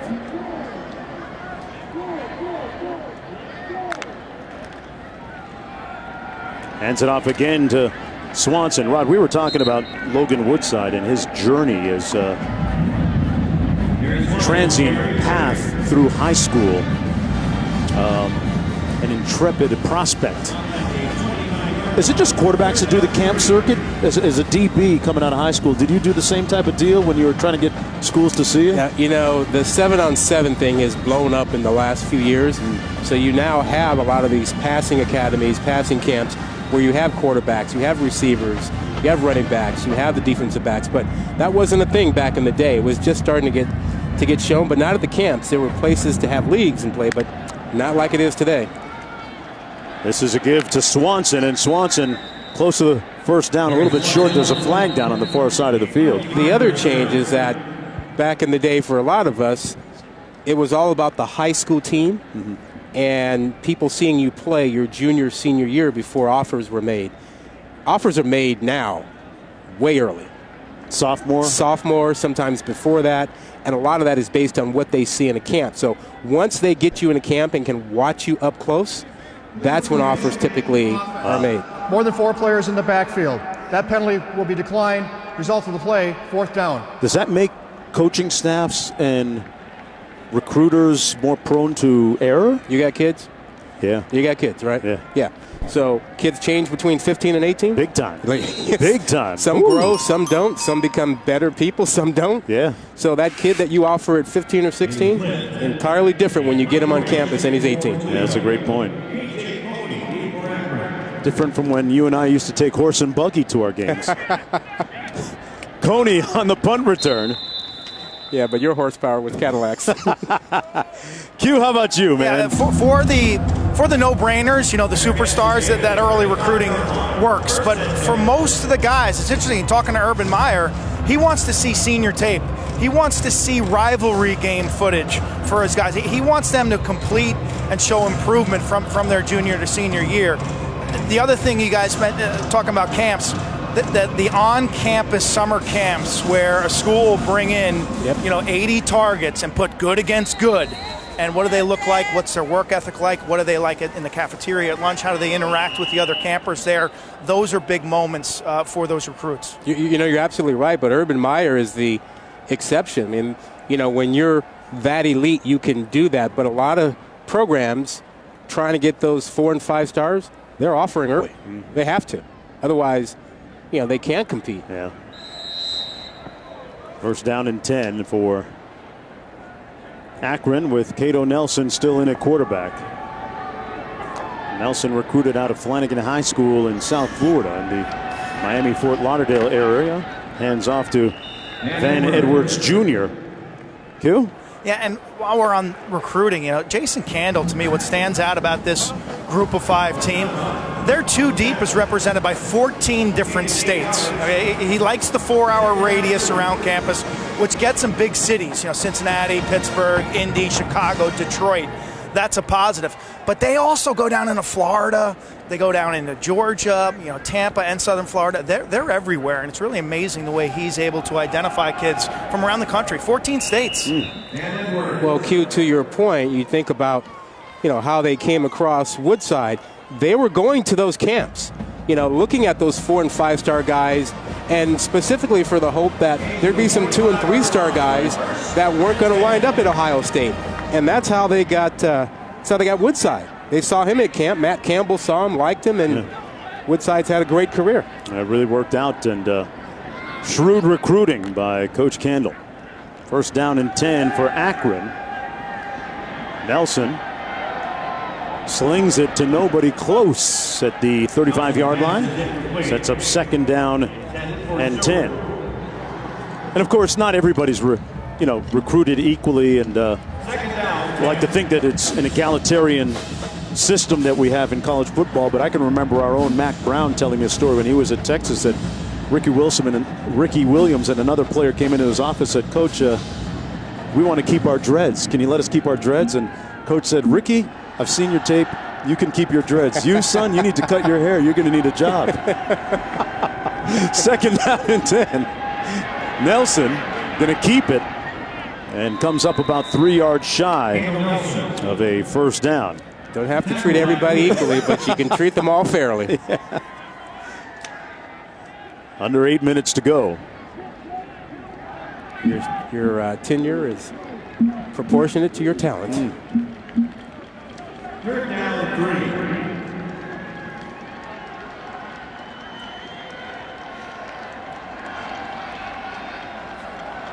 Nelson out of the shotgun again. And what a night of college football we have coming up on the ESPN networks on ABC tonight. Miami-Clemson in the ACC Championship. That pass incomplete. That is a huge game tonight. Nice guest picker at game day today. Yes. Luke Campbell. Of course he picked the Canes. You know, it's all right. It's my neighbor down there in the Miami area. Well, I'll tell you this. You know, Miami's going to need a better performance from Rozier quarterback. Offensively, right? That's what the concern is? Absolutely. They're facing a tough defensive front tonight. 4th down and 3 for Cato Nelson. Out of the backfield, completes it, and a 1st down catch and pass to Van Edwards Jr. You know, the great thing about, you watch Miami, and the U definitely back now under Mark Richt in his 2nd year. You think about, they had Luke on tonight when the Hurricanes really became what many feel the inventors of swag back in that 90s and early 80s, mid 80s area. Luke was a big part of the culture down there, where those Canes players were as famous as anybody in town. Nelson on the post, got a man, caught, touchdown Akron. Quadarius Smith getting loose, and Nelson took a hit but delivered a strike. It takes a lot of courage to stand in there and deliver that pass the way Nelson did. He knew it was coming. He knew he had Smith out there, but he took it. Watch him stand tall and take this hit. He knows it's coming, but he's got to throw it. Wow. That is a big, big hit. Rod, it's never good when you see your cleats up in the air above your head. Talk about toughness.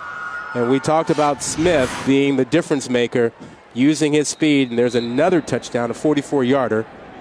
But Nelson made that play happen.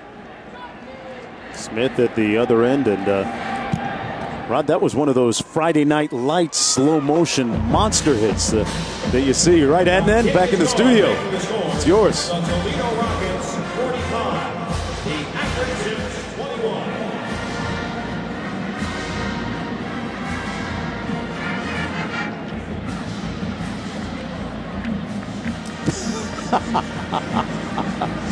Yeah, Mac Brown told me that one.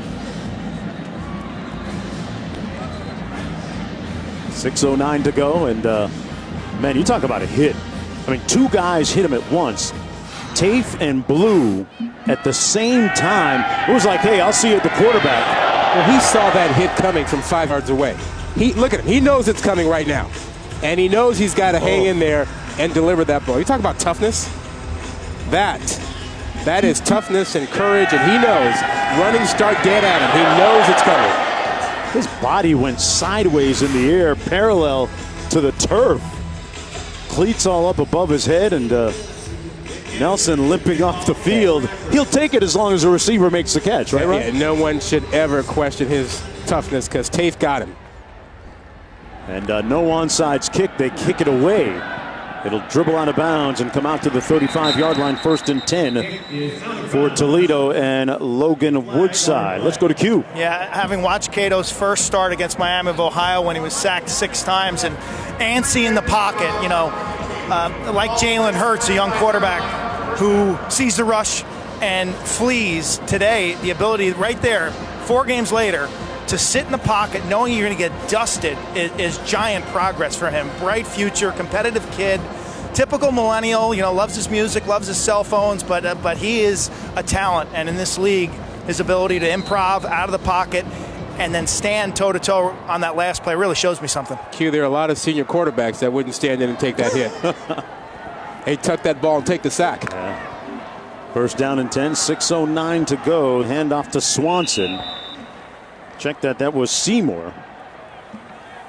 Seymour and Swanson doing a nice job running the ball on the ground today. Seymour had a touchdown against Akron back in that earlier meeting. That 45-21 win for Toledo back in October. Under 6 minutes to go. Swanson today, though, 21 rushes, a couple of touchdowns, 180 yards. Yeah, go back to that Central Florida game that we just got the update from Adnan.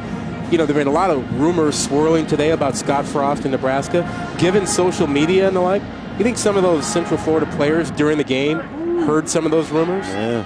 I mean, that could have affected them in the second half. Yeah, it's tough to be in a vacuum these days.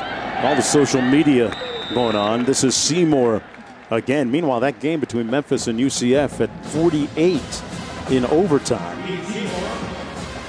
Clock running with 5:15 to go.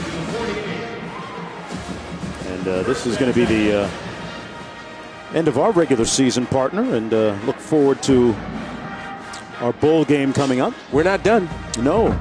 We'll take a little break, refresh like everyone else, and get ready for the bowl season. It's been a great year with the J Crew, our college football crew. Manny Cohen, our producer. Richie Basili, our director. Talented group of people behind the camera you never get a chance to see as Shaquille Seymour carries it again.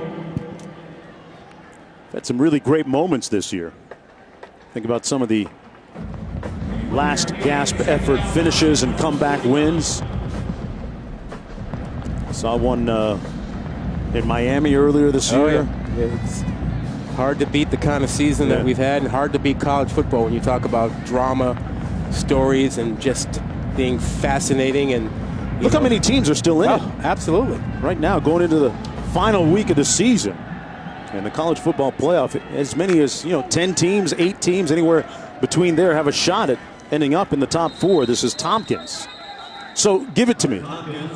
Who are your 4 gonna be when I turn on that selection show on Sunday? Who would you predict that your 4 are gonna be? I mean, are we gonna get chaos? Look, I would assume Clemson will beat Miami. Okay. I'm assuming they're in. They're still number 1. I'm worried about Auburn because Kerryon Johnson is not likely to play, but I'll go ahead and lean in and say Auburn, Oklahoma. So to me, the big one becomes, what do you do at that 4th spot?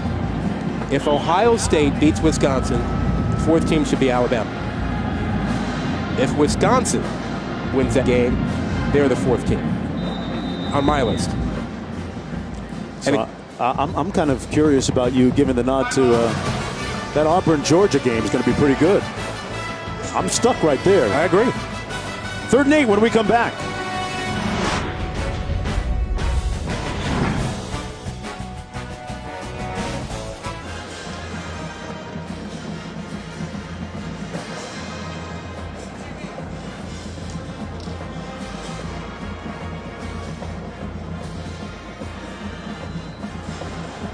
All right, thanks on that end.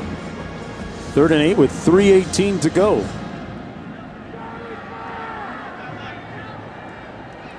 This score very similar to the previous game that they played back in October. Pass incomplete underneath to Tompkins. Well, tonight it's the Dr. Pepper ACC Championship game as number 1 Clemson takes on number 7 Miami. Spawn of the college football playoff is online for Dabo and for Mark Richt. 8 p.m. Eastern Time, 5 Pacific on ABC and live on the ESPN app. Even though I picked Clemson to win, if Miami wins that game, they're in. They got to be in. Absolutely. Okay. ACC champ with 1 loss? Absolutely. Think of it as a quarterfinal game tonight. And don't forget, after the game, after this one on ESPN3, just flip it on over and you can see the post-game trophy ceremony.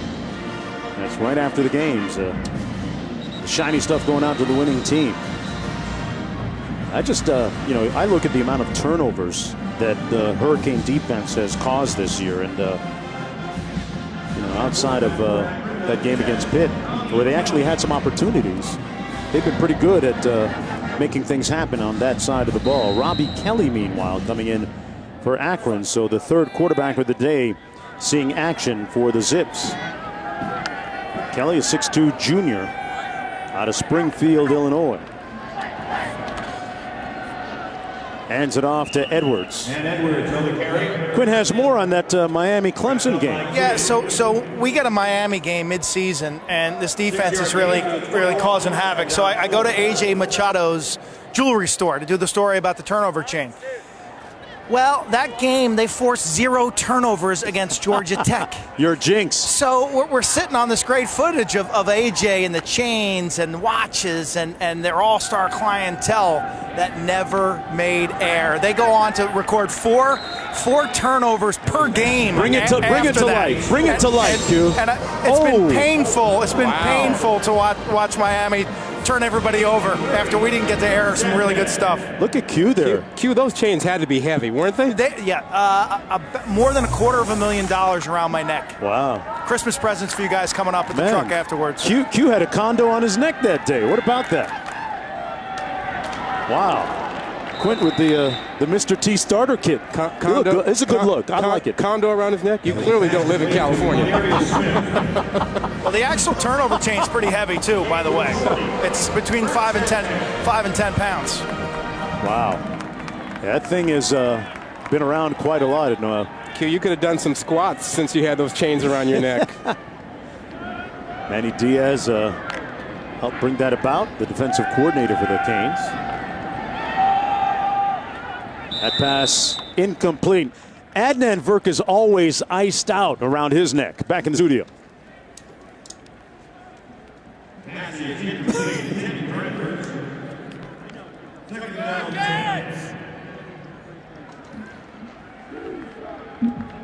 So back to the condo around his neck.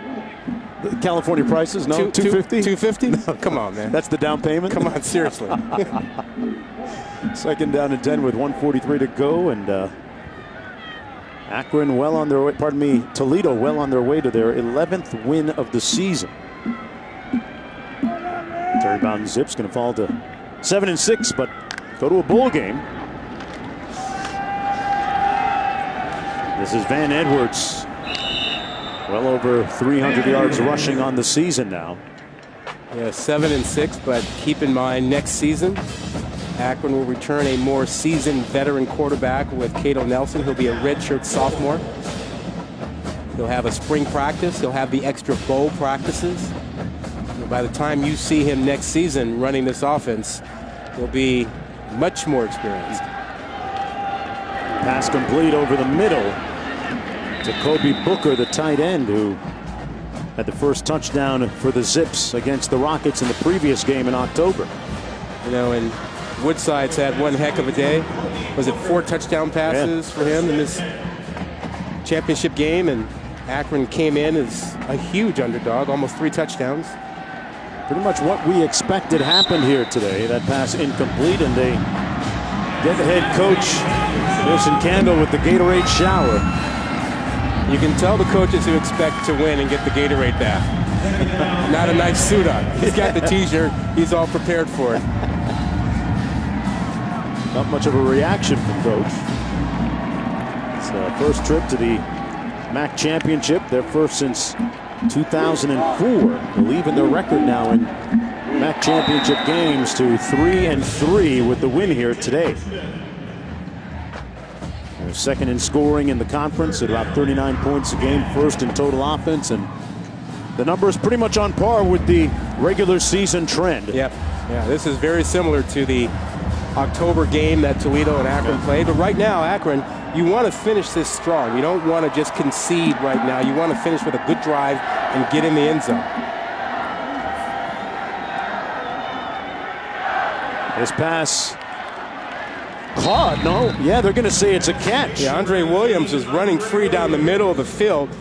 He's a freshman and makes a good catch. So Kelly, a couple throws. They've got a chance, again, to finish their regular season before the bowl game with a good final possession and close the gap in this game. And to a lot of people, this is a very important series. They run it down to the 5-yard line with 28 seconds to go. Our good buddy Brent Musburger is somewhere watching and enjoying this game. In honor of my man. Second and goal. They call a timeout. Edwards going to go off to the sideline, and they'll try and make this a teachable moment, you would think, for Akron. And 28 seconds to go. A little bit of clock management. Punch one more into the end zone, perhaps. Nelson on the sidelines for this series. Robbie Kelly in for his first series. And there's a look at what they're playing for today. Don't forget to stay tuned for the trophy presentation on ESPN 3 immediately following the game. You have to be happy for Logan Woodside. I mean, again, perseverance, 5 years there, losing 2 quarterback battles, decided not to transfer, and has had 2 phenomenal seasons here, and you're likely MVP of this ballgame. Here we go into the end zone, incomplete. As Robbie Kelly threw it a little bit hot for his tight end, Kobe Booker. Look at the final numbers for Logan Woodside. 23 of 37, much like the first game. 307 yards passing. Today had 304 with 5 touchdowns in that first one. You know, they always talk about, the old adage, it's hard to beat a team twice. Well, not here, and USC beat Stanford twice last night. Auburn will hook up with Georgia for the second time. Who do you like in that one? Wow. Out of the backfield, complete. The tight end, Booker, with the touchdown reception. And they get one more into the end zone before the end of the game to make it an 18-point game. Yeah, just to answer your question, Kerryon Johnson, 100%. I like Auburn, but he's not. I don't know that he's going to play. It wouldn't surprise me for Georgia to pull it off with Kerryon Johnson on the sideline. But if Johnson is on that field, I do like Auburn. Right. I just don't know that he's going to play. But if Georgia wins at 12-1, they're in, right? They're in, yes. They're in. Georgia right now number 6. And then Burke has breaking news in the studio. The kick is good, making the score. The Toledo Rockets 45, the Akron Zips 28.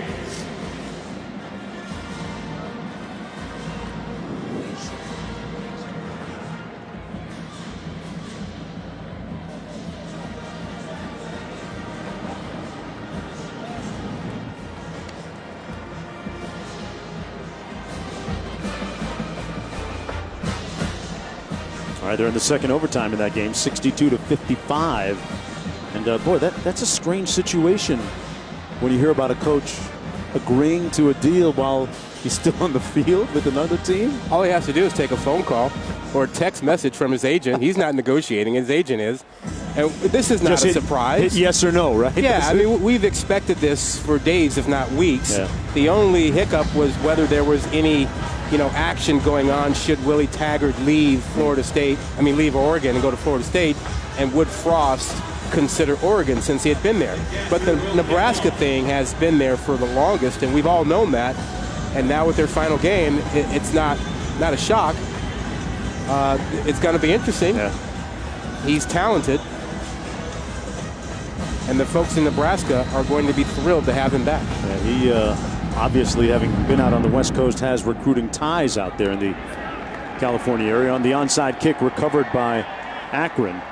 I remember we should talk of contracts being done. I remember what Glenn Mason, the former Minnesota coach, told me once. He said, Mark, when you sit down and negotiate a contract, the first page says how much they pay you during those years. The next 25 pages tell you what they're going to do when they fire you. Only 25? As a lawyer, we're trying to make sure we document everything. That thing is probably going to be closer to 35. He wasn't lying, huh? Don't forget the post game coming up right after this with the trophy presentation on ESPN 3.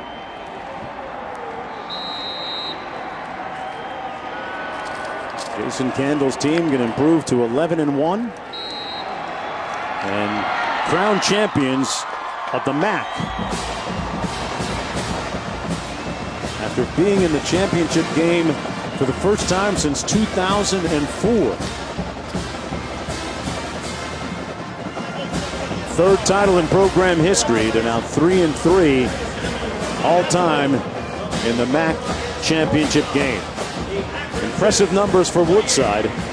23-37, 307 yards, 4 touchdowns, and 2 interceptions. The final score, 45-28. Coming up next, college basketball with Harvard taking on Kentucky. For Rod Gilmore and Quint Kesenick and many talented people behind the scenes you never get a chance to see. I'm Mark Jones from Detroit saying goodbye. We send it now to Lexington.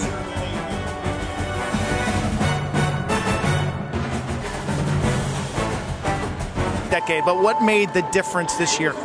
Just being able